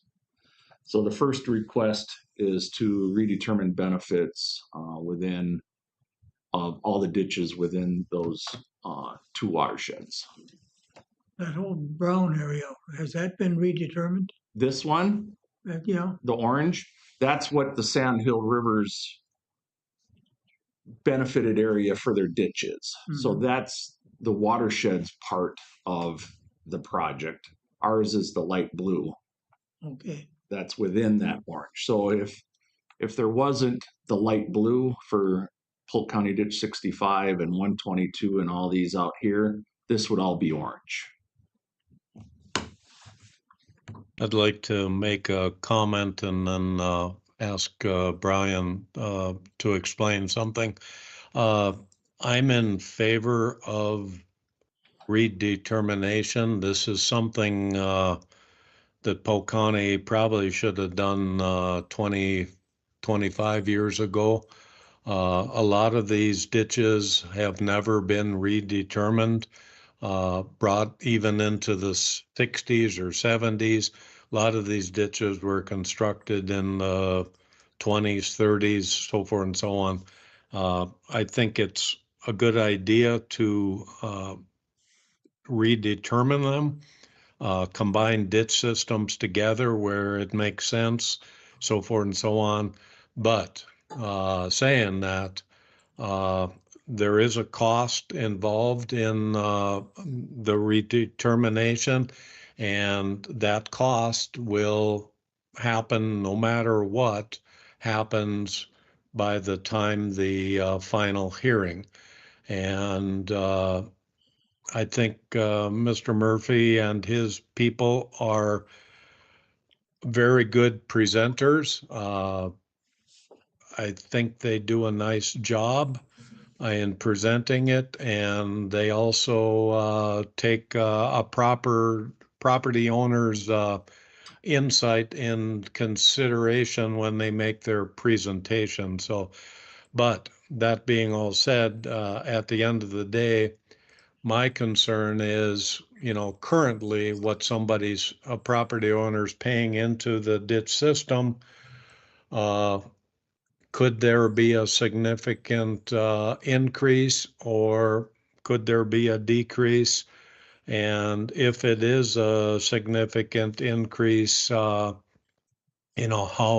quickly the county, which it'll all come back to our county board, how we recoup those dollars and over how many years. Brian, if you could just explain that process a little bit. Yes, thank you, Mr. Chair, and thank you for the kind words.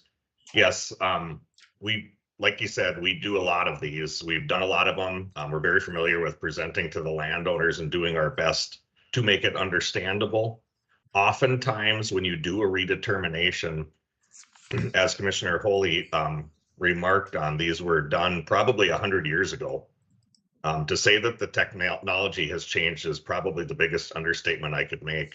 Most homes in Polk County did not even have power when these ditch systems were originally established, and the benefit role was established as well. Oftentimes, because of the technology, the drainage area for the systems grow, sometimes double, sometimes slightly.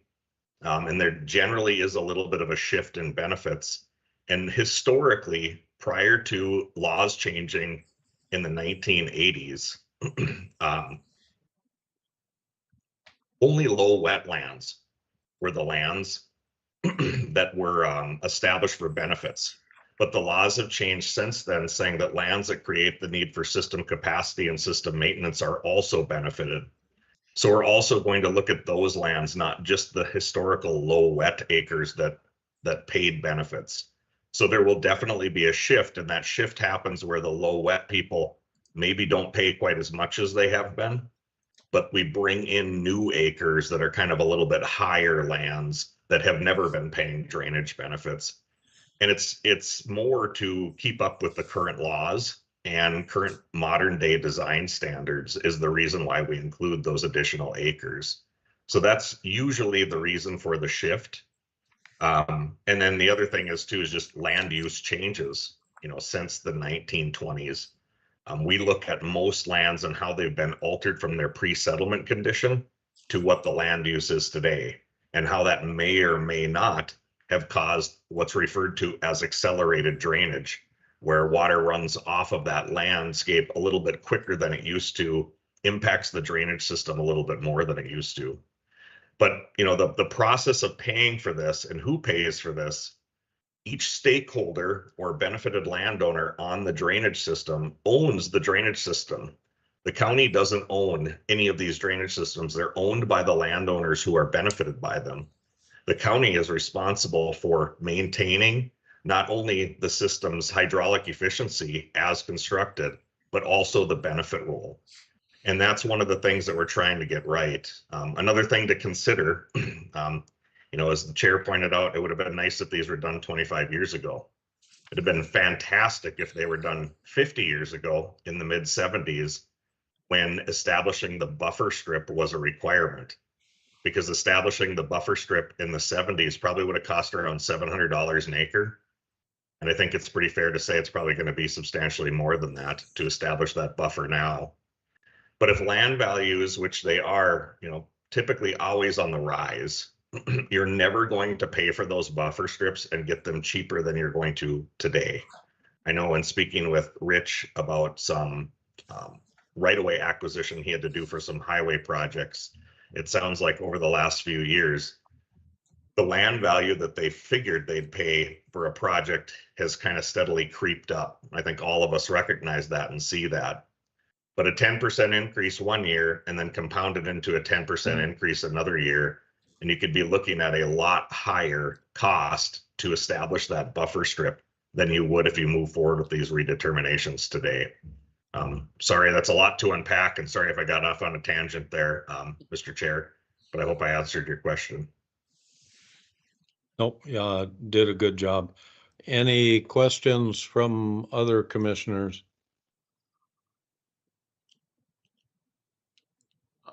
Mr. Holy, April Swenby from the Sand Hill River Watershed District is here. can you tell the board what your board's decision was on the redetermination, and do you know how long of a time frame your board's going to set on paying it back? Come on up. Here, have a chair. Okay. Yeah, so can you hear me? Oh, yeah. Yep. So yeah, we are looking at, I think Brian had said we'd have our portion done in, at least a year and a half, maybe into 2 years, but hopefully sooner. And we will be looking at probably bonding in relationship with Rich and try to come up with one bonding for all of, would you agree that we were going to try to communicate and coordinate that so that when it does come time to pay for that buffer, we would be able to collaborate and do one package to try to get a lower interest rate and to try to do it all at the same time. So however that would look like with Sam, and if we go 10 years, if we go 15 years, it would really depend on what the options and opportunities are at that time. I know our board is interested in what you guys have to say, because as Brian pointed out, once you do the county ditch, I can't see 73, it's going to trickle down to the one north of that. And then when you do the one north of it, it's going to go to the one on top of that. Well, the one on top of that happens to be a Sandhill watershed ditch. So we're interested in seeing what you guys do with, County Ditch 90, because that will probably trickle down to us determining. It doesn't make much sense to piecemeal all of these things together. It makes more sense that we all, do them at the same time if they're needed. So I think that's where we're at. Okay. Any other questions from commissioners or anybody else in the room? Well, what's an estimate of the cost of, okay, you're talking buffers and, right of ways and just the redetermination costs and. Well, go ahead, Brian. If we do. Yeah, so the redetermination of benefits cost currently with Sandhill, I've grouped all these together and we have some savings for going with the volume that you are. So the current rate, if you guys went with group 1, which is the light blue, along with what Sandhill is doing, we'd be at $387 an acre. And I can tell you when I started 10 years ago, we were at $385. So it's just a couple pennies over what we were charging 10 years ago to do this. But again, it's the volume. That's what's getting this better rate versus the current 419 that we are today. But, not to get the cart too far ahead of the horse or for me to get too far in front of my ski tips, but we were talking, Rich and I, about if you do this 1/3 of the county, what is the appetite of the board to do the blue segment, the light green segment, and the green segment, all in different groups and at different timings, hoping to finish them all by summer of 2028. And if we did all the redeterminations for the entire county, we would reduce the rate for you guys and for Sandhill to $363 an acre, which would be a pretty substantial savings to move forward with all of it. But I think, again, more than the savings that you're going to get from us, which is pennies on the acre, for us to reduce our rate and do the whole thing at one time, it's getting those buffers paid for. Because you guys have about 1,400 miles worth of drainage systems in Polk County. And if you figure one side of that is up against a road, but the other side is up against agricultural land, and you're going to pay buffers on it, it's about 2,800 acres. And, if you're talking $4,000 an acre, you're talking over $11 million in buffer payments. Now, again, this isn't county funds. This isn't the county paying for this. This is each drainage system pays their own way, and each drainage system pays for the buffer of the landowners who are adjacent. The buffer was required under drainage law since 1972. So again, hindsight being 2020, if all the redeterminations were done in the mid-70s, it would have cost less than $2 million for those buffers. But in today's value, it's going to be a little bit over 11 million that will be borne by the people on each system. The stakeholders will pay the stakeholders who are adjacent to the drainage system this damage payment. In some cases, the landowners that are close to the system, sometimes they zero out their benefits. They say your benefit is this, their damage is this. There's lots of different ways to work that financially and how to get that covered. And as both Rich and April were saying, maybe you get some low interest loans and you pay for this over a long term. What we've discovered through Minnesota is about 50% of the landowners pay the cost of the redetermination and the buffer payment up front and don't do the financing, and the other 50% roughly finances it. I can't say that that's going to.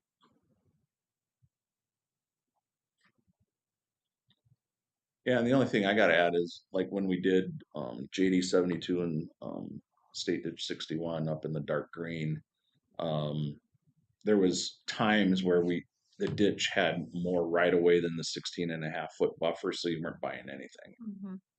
And there's times where the grass strip is already planted, so you don't have to plant one. So until we get out there and stake the Sorry about that. Stake the right of way. Should I just pick up where I left off? No, you're fine. So until we get out there and stake where the right of way line is. Can everyone hear me? Yes. Yep. He must not be able to hear us. Yeah, you can, Mark. Rich, can you hear me in the boardroom? Yes. So I'd like to bring us back to item number 3 and discussion only on the Sand Hill. This was actually, I believe April came to us, probably a year ago or so about starting this process. And I believe the thought process at that time was to go ahead and see how this all works out, so forth and so on. But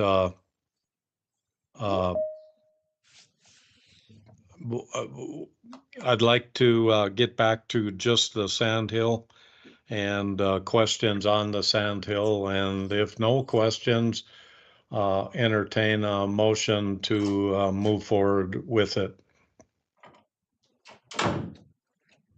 I'm getting flashed. Can you people hear me? 1 second. I can.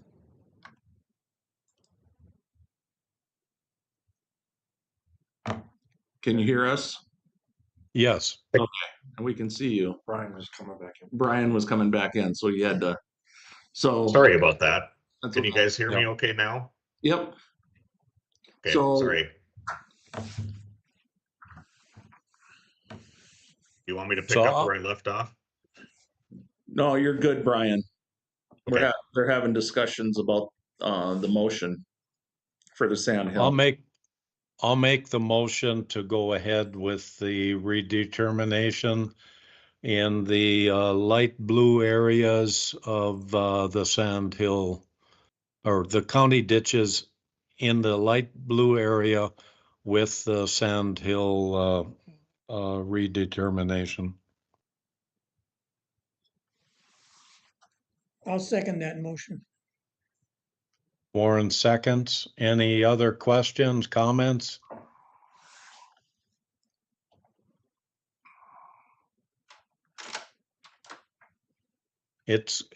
I will make this comment. It's going to be quite an aggressive project. These always are. And unfortunately, there will be a lot of questions from property owners. That's what Mr. Murphy does, but we'll probably be getting, as commissioners, a lot of comments also. But at the end of the day, if we don't have a group of numbers to look at, we can't make it more affordable ultimately for the property owners. And currently, and Rich can speak to this a little bit, our ditch fund system is short all the time.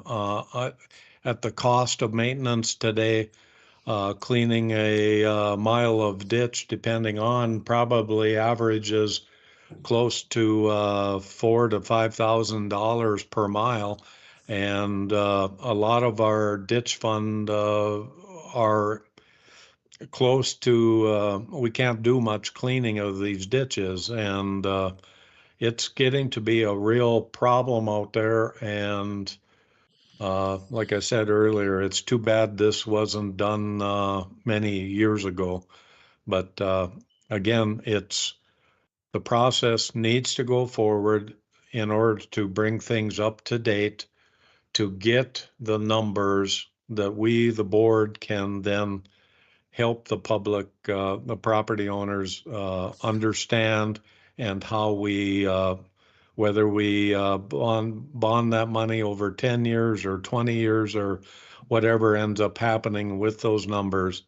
If we don't have the numbers, we can't do anything. So. But then at this point, then we're not going to do anything with the light green, the dark green, or the dark That's blue. that's number 4. Okay, okay, We're just talking light blue and orange right now. sounds good. We need to vote. Any other questions, comments on the sand hill?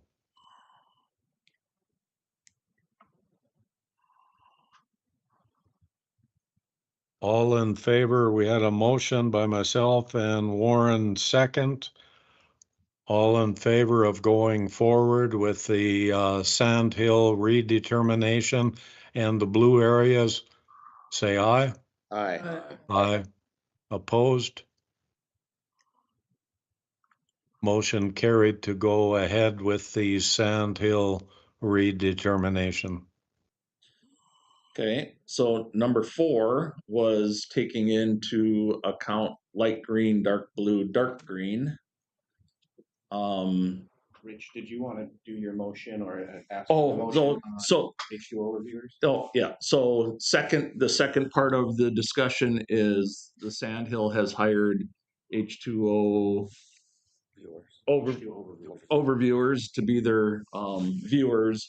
Polk County would need to do the same thing for the Sandhill as well. I make a motion. All moves second.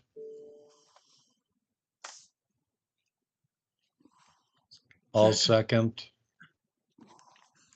All in favor hiring for Polk County ditches H2 overviewers, say aye. Aye. Aye. Aye. Opposed? Hiring of H2 overviewers for Polk County ditches and the Sand Hill District approved. Thank you. So then are we at number 4? 4. So number 4, let's see if we would be to redetermine benefits on county-owned ditches within the Red Lake River and Middle River, Snake River watershed districts. Might as well add the wild rice since you didn't add it to your first one. So same type of thing. We would start the process of redetermining benefits in the light green, dark blue, dark green. Currently, with what Brian came up with and myself would be group 2 would be group 2 is the dark blue. So we would do the Sandhill first, Sandhill / wild rice first. We would do dark blue second, which drains basically into the Red Lake River and Burnham Creek, which is the Red Lake Watersheds project, and get that done. And then he would move on to group 3, which would be the light green, which would include all our ditches within the Red Lake Watershed District that drain into the Grand Marais or the Red River, and then the Middle River, Snake River Watershed District's ditches as well. And then last but not least would be the dark green areas up in the northeast part of the county, taking into account what we've already done with JD 60, State Ditch 61 and JD 72.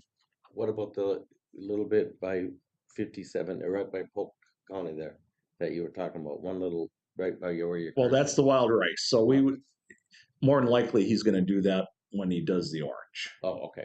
You know, you're not going to, but if Do you, we have to add that in here somewhere? well, When so the I'm motion- asking for when you do the motion for 4, if you're going to do the motion for 4, we just add the wild rice. Oh, okay.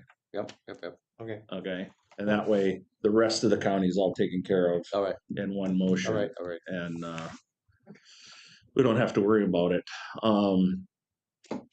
Rinky Noonan is the county's ditch attorney, and I've had conversations with Mr. Kolb on the redeterminations. They're ready for their part of it because he'll draft all the orders that will have to come back here for you guys to do your part of the redetermination to start it. And beyond that, it will basically bring Polk County up to date instead of 2000 or 1905 ditches. You will now have 2025 to 2028 ditches at their new benefit numbers. We don't have anybody for Red Lake or Snake River watershed. So I've already talked to Tammy at the Red Lake, informed her that we were possibly going to do this countywide, and that she should start talking to her board about whether or not they want to redetermine benefits of any of their ditches within the dark blue when we're doing the dark blue, within the light green when we're doing the light green, dark green when we're doing the dark green. So they have to do their own process. Our process is we'll do ours within those colors in the years that Brian has specified, and have everything done by the end of 2028 or 2029. So there's pretty much support for this. There's not any opposition that you know of. No. And, right now, Middle River, Snake River is looking at JD1 and JD75 and doing something up here. So they've already been discussing, they might do an improvement up here, which will redetermine benefits of their systems up in the northwest part of the, so it just makes sense. One concern I got is, and Rich and I spoke earlier this morning on the phone, and I understand, like I said earlier, I'm in favor of the redetermination of these ditches across the county. It only makes everybody more aware, and we'll be done with these numbers, and everything will be up to date for many years going forward. That being said, though, I got concerns of Polk County and all these ditch systems is a lot of mileage and a lot of dollars. And from Mr. Murphy's standpoint, I can appreciate his offer of lower costs, so forth and so on. But I'm concerned with the timetable.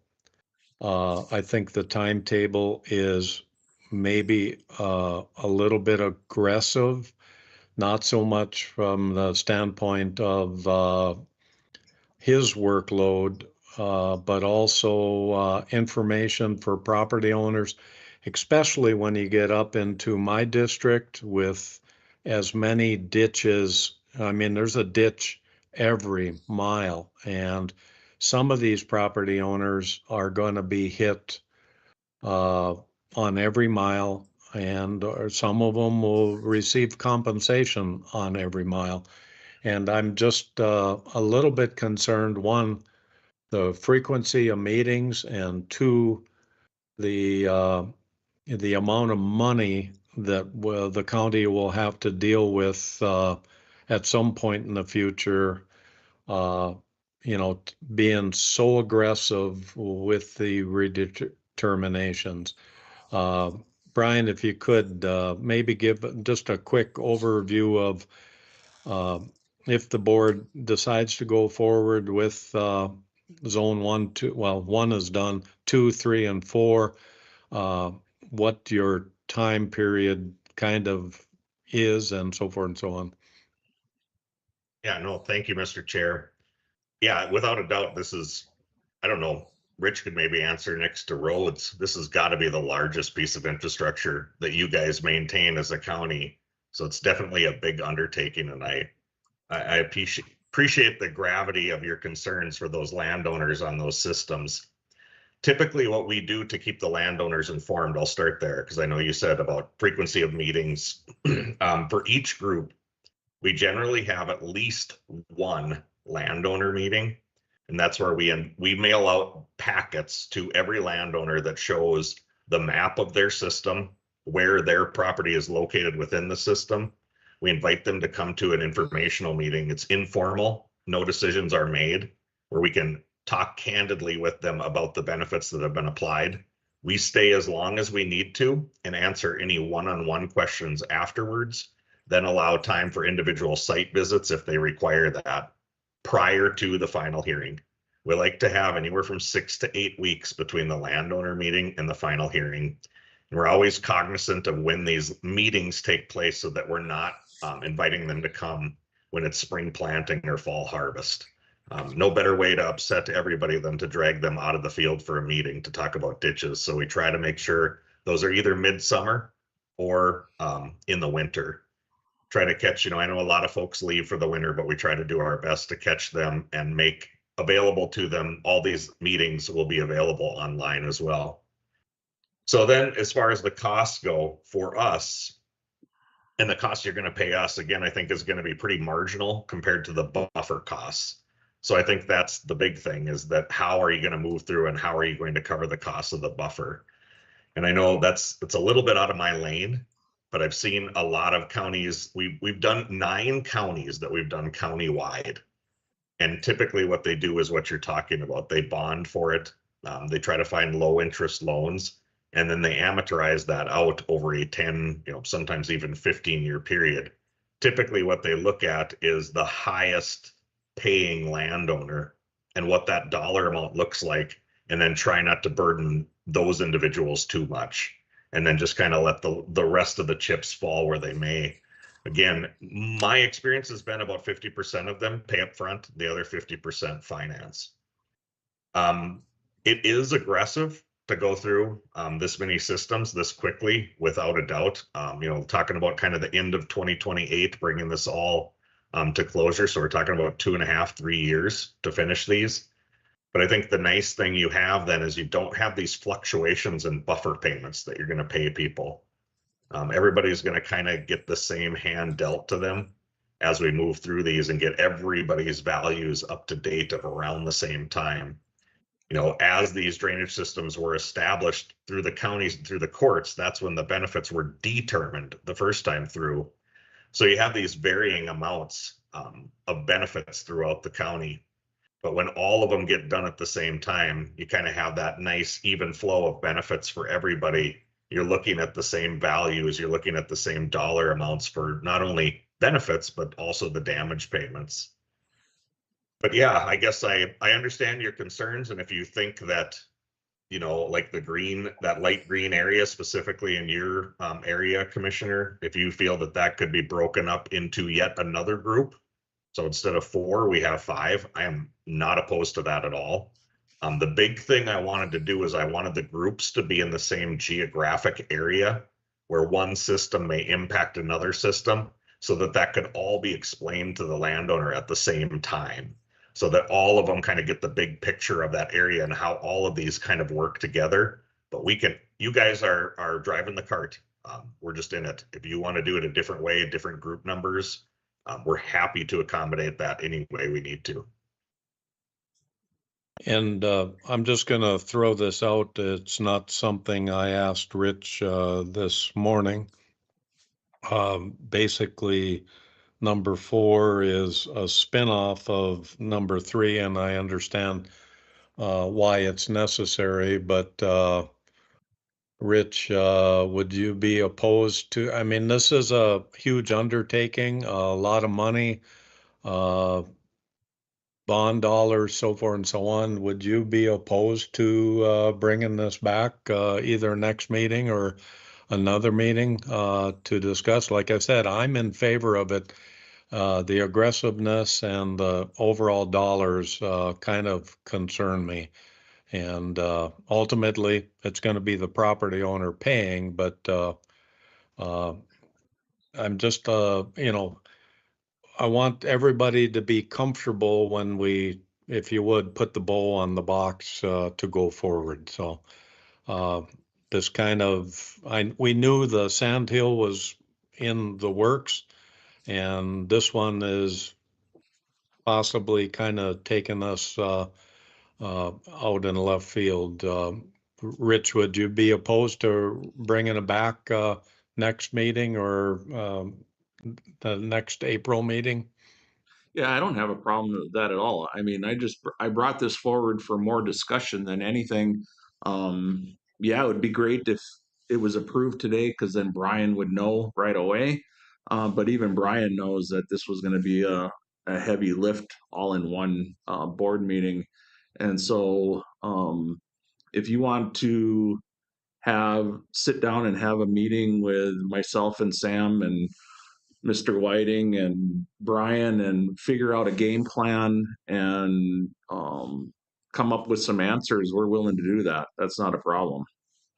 Because one question I have, and it came up in discussion here a little bit ago, Rich, you mentioned, well, we got the Middle River Snake and the Red Lake. What if, let's say, Red Lake doesn't go with H2 overviewers? They appoint their own. I can see some tugs that way. So I think, your thoughts, Rich. Well, no matter who they get, they're going to have to work with ours to come up with a line in the sand on where the benefits end for their ditch and begin for ours. So, yeah, would it be easier if it was one person because they could go out and view both at the same time and figure out where that line is? Yes, but it doesn't have to be one. Brian would love for it to be one, and I think it would be the easiest.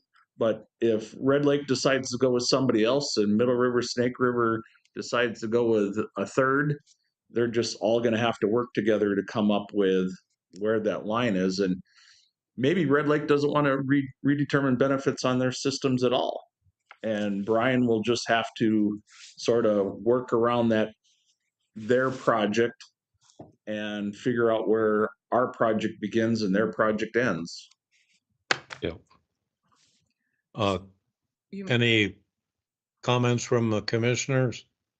I guess, I mean, my question is that northeast part that was redetermined already. I mean, what kind of a hit are they going to take? I've sent everything to Brian. He's reviewing it. It's not, I mean, from my standpoint, I think we know exactly where that line is because the viewers said it.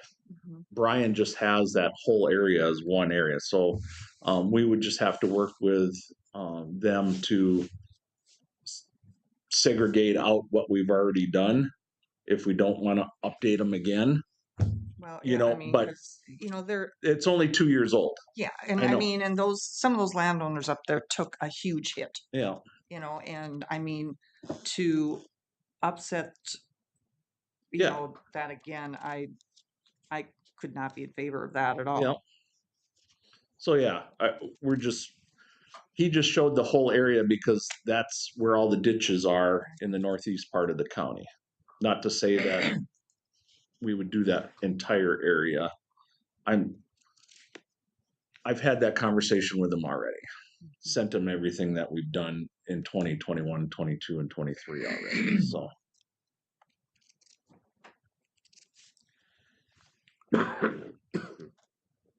So what action do we take today? I don't think you don't have to take any action today whatsoever. What I'm hearing is we need to have more discussions. Let's set up a small committee, have those discussions on the dark blue, dark green, light green areas of the county, and come up with a proposed game plan in the near future. I think that's the direction to go because I'm not sure if we have good information today or enough. I would like to put a timeline on that. Maybe bring it back, the second meeting in May? Would that give us enough time to meet and so forth and so on? It's going to have to be later than that. I am gone that week of the 19th through the 23rd for NACO. So how about first meeting of June? First meeting of June would work. Yep. Thoughts from other commissioners? Would that timetable work? I just like the thought that if we put it all together, the price definitely goes down for everybody, countywide. I like that. And I agree. Yeah, but I agree. But we do need to talk about it. Yeah, I mean, you're looking at, a little over 20 cents an acre, which, I mean, isn't that big of a, incentive to just jump on it and. We can talk about it. Right, yeah, Yep. we got time. Yep. Mhm. So Brian, based on your thinking, June is early enough, isn't it? Oh, for me to offer that same price if we went to June? Yeah. Yeah, that's totally fine. In fact, that's the same offer that was made to Sandhills. If they made a decision by June on the rest of their systems, there were some price contingencies with that as well. So no, I'm totally fine with that. And I want you guys to be well informed and make a good decision that you're comfortable with. I think that that's a great idea. Okay. And I'm on the topic of other viewers too. We do viewer reports where we're up against other viewers' determinations or redeterminations pretty regularly. The key thing is just to edge match those to make sure we're not double dipping anybody's benefits, but relatively easy thing to do. So if a watershed district decides to go with another group, that won't impact how we do the benefits for Polk County whatsoever. Okay. All right, we'll defer this item till the first meeting in June. I don't have a calendar. Somebody say what that June meeting 3rd. date is. June 3rd. June 3rd. Okay. Sounds like a plan. Thank you. Anything else for me? Yes, one item. At our area transportation partnership meetings and also at TAC, there was discussion about the 220 North project, going north from East Grand Forks. Yeah. And they're probably gonna do some diamond grinding there this summer. But there's things in process to address that bumping there. But the other item that came up at both meetings was the soybean oil sealant. And what do you know about that? And what's Polk County's plan? Yes and no, we don't have a plan for it. And I mean, there's always ag products that are being pushed out there. One was for dust control, and he wanted to come apply soybean oil to our roadways to prevent dust control. Well, how many gallons can you produce? Well, I can only produce 2,000 gallons. Well, sorry, we need 400,000 gallons. So you're out. Yeah. So depending on what the product is, what it's used for, how much they can produce, we're always willing to try something new if it will benefit our roadways. So Well, the discussion, most of it was that it would just make concrete and bituminous road surfaces a lot better able to withstand weather issues and such. good luck. Okay, We live in northern Minnesota. all right. The worst issue we have is sunshine and frost. Mhm. Get rid of those two, our roads would last forever. All right, So, okay, that's all I had. okay. Anything else? Thank you, and you're behind schedule. Yes, Thank you. we'll turn the page. Brian. It's a turn the page. Levi's here.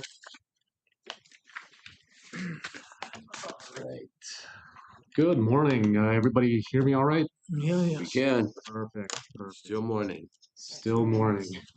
2 minutes. All right. What I have today is a quote to replace network equipment in East Grand Forks, the Health and Human Services building. We have one here at the Government Center, 3 switches at McIntosh, and 2 at the transfer station. All this, of course, is budgeted for 2025. Costs $62,038.60, a little under budget. Here, I'm looking for a motion and action approving the SHI quote for $62,038.60. Sure glad you didn't finish that off with a T. Yeah. I so move. Just gonna step in, your chair has had a power outage according to Oh. this text, so. Oh, Okay. So move. Second, okay, so a motion by Paul, seconded by Warren. Any other discussion? All those in favor say aye. Aye. Opposed? Carried. Anything else? No, thank it's you. enough. All right. Thank you. You were here long enough, don't you think? It's all right. I'm learning, so seeing what's going on. Thanks for coming. Hello, Mr. Whiting. Hey, haven't seen you all day.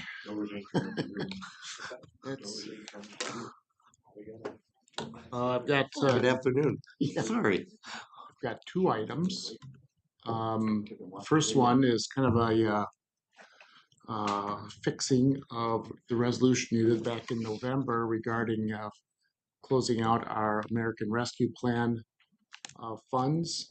As remember, we did a resolution closing those out for the end of 2024. Well, we were committed to the city of Fertile for $144,000 to redo their remodel the Agassiz Environmental Learning Center. That agreement that the county had with them was to be complete by December 31st of 2024. That was not done. The funds remain with the county.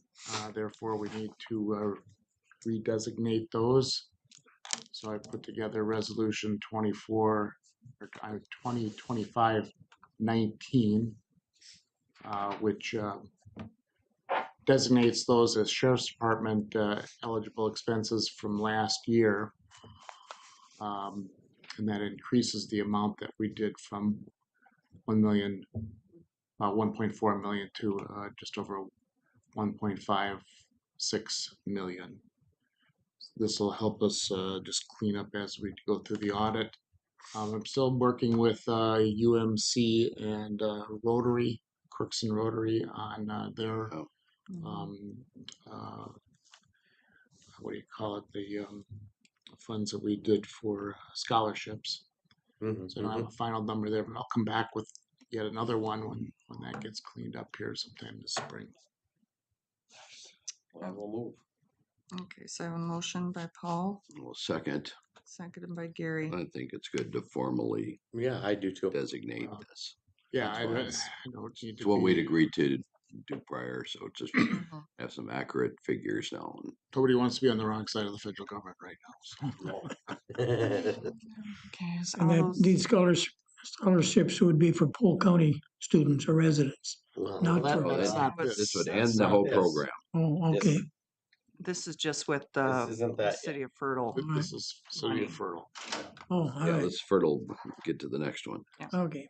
Okay, any other discussion? All those in favor say aye. Aye. Opposed? Carried.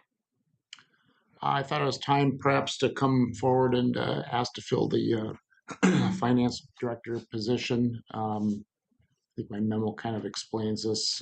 We need to continue using Abdo for the foreseeable future. But to bring somebody on board, even if it was to go very quickly, would mean probably barely having the person in time to start the 2026 budget process. Sure. I'd like to be patient with this and make sure that we only hire the right person. But I think we would put the ad out, see what we get, and just leave it open until filled, essentially. I think another set of hands on deck would also be helpful as we go through some of the changes that have been taking place administratively. Certainly trying to spend time not only catching up with things that haven't been done, but make things easier to do and get ourselves in a position where we can be a little bit more on top of things. So the motion would be to fill the position. I suppose I could ask if that means vacancy is created that we can fill that too, but I think I'd come back to you at the time. I think we all know what's needed. Yeah. Mhm, Yeah. mhm. But yeah, I would. Yeah, it's timing is kind of maybe a little early, but you don't want to be too late either because it's going to take some time to recruit and I think knowing exactly 100% what you're looking for is the hardest thing in a position like this, right? yes, Well, we experienced that last time. I don't think you were on the board then, but we went back and one year we did a finance director, then we did a deputy county administrator to try to maybe up the compensation, the responsibility, but also, we've been talking software since 2018. That's an issue still. I'm already seeing many different vendors involved as we try to do things, and that gets to be a little bit difficult to handle at times for coordination, but we've got a ways to go. I'd like it to go faster. I think those of you who've been on the board for a while know I have a bit of a amount of impatience on this, but the stuff is change and it's complicated. We've got a lot going on, but I think with Abdo's help and Annette, who at least Joan and Gary as a finance committee have seen, and we'll see later today from Abdo, finding some things to kind of tidy up. And she was up here a couple weeks ago, and we got rid of 3 different spreadsheets that had been maintained. I'm not even sure what they were doing, but it's suggesting work being done. It simply doesn't have to be done. The only tweaks I made to the finance director position was we did have it in there that in the absence of the county administrator that they would fill in. I think that might be premature at this point to have that in there, so I took that out. And then there was a reference to the finance officer position that had been a tweak that I had put in a few years ago when we were looking at a finance officer and a finance director. So we're not committing a finder's fee at this particular time with the firm. no, not to Abdo. So we just advertise this ourselves. Right? Not concerned. I mean, we ended up getting burned on that Yeah. last last time, time. but, We got burned on it, but we. I know. We, had to I think pay. our location suggests that we're limited in prospective So maybe candidates. timing is a little bit better now. Positions are going to be different, Yeah, so. This would be advertised as finance director, not any reference to any assistant administrator. not at this point. I think we just go with the basics No, here. keep it clean. See where we go. Mhm. I would move, go ahead. I think we Okay. need to get started. We're gonna be working on a budget in 3 months. Yeah, We Yeah. going to okay. have someone certainly soon. So, Okay. So I got a motion, looking for a second. I'll second. Seconded by Warren. Any other discussion? All those in favor say aye. aye. Opposed? Carried. Okay. Anything Did you else? did you consult Don Diedrich on this issue? Oh, jeez. Why would I bother doing that? A little humor there, Warren. Yeah. Anything else for us? Not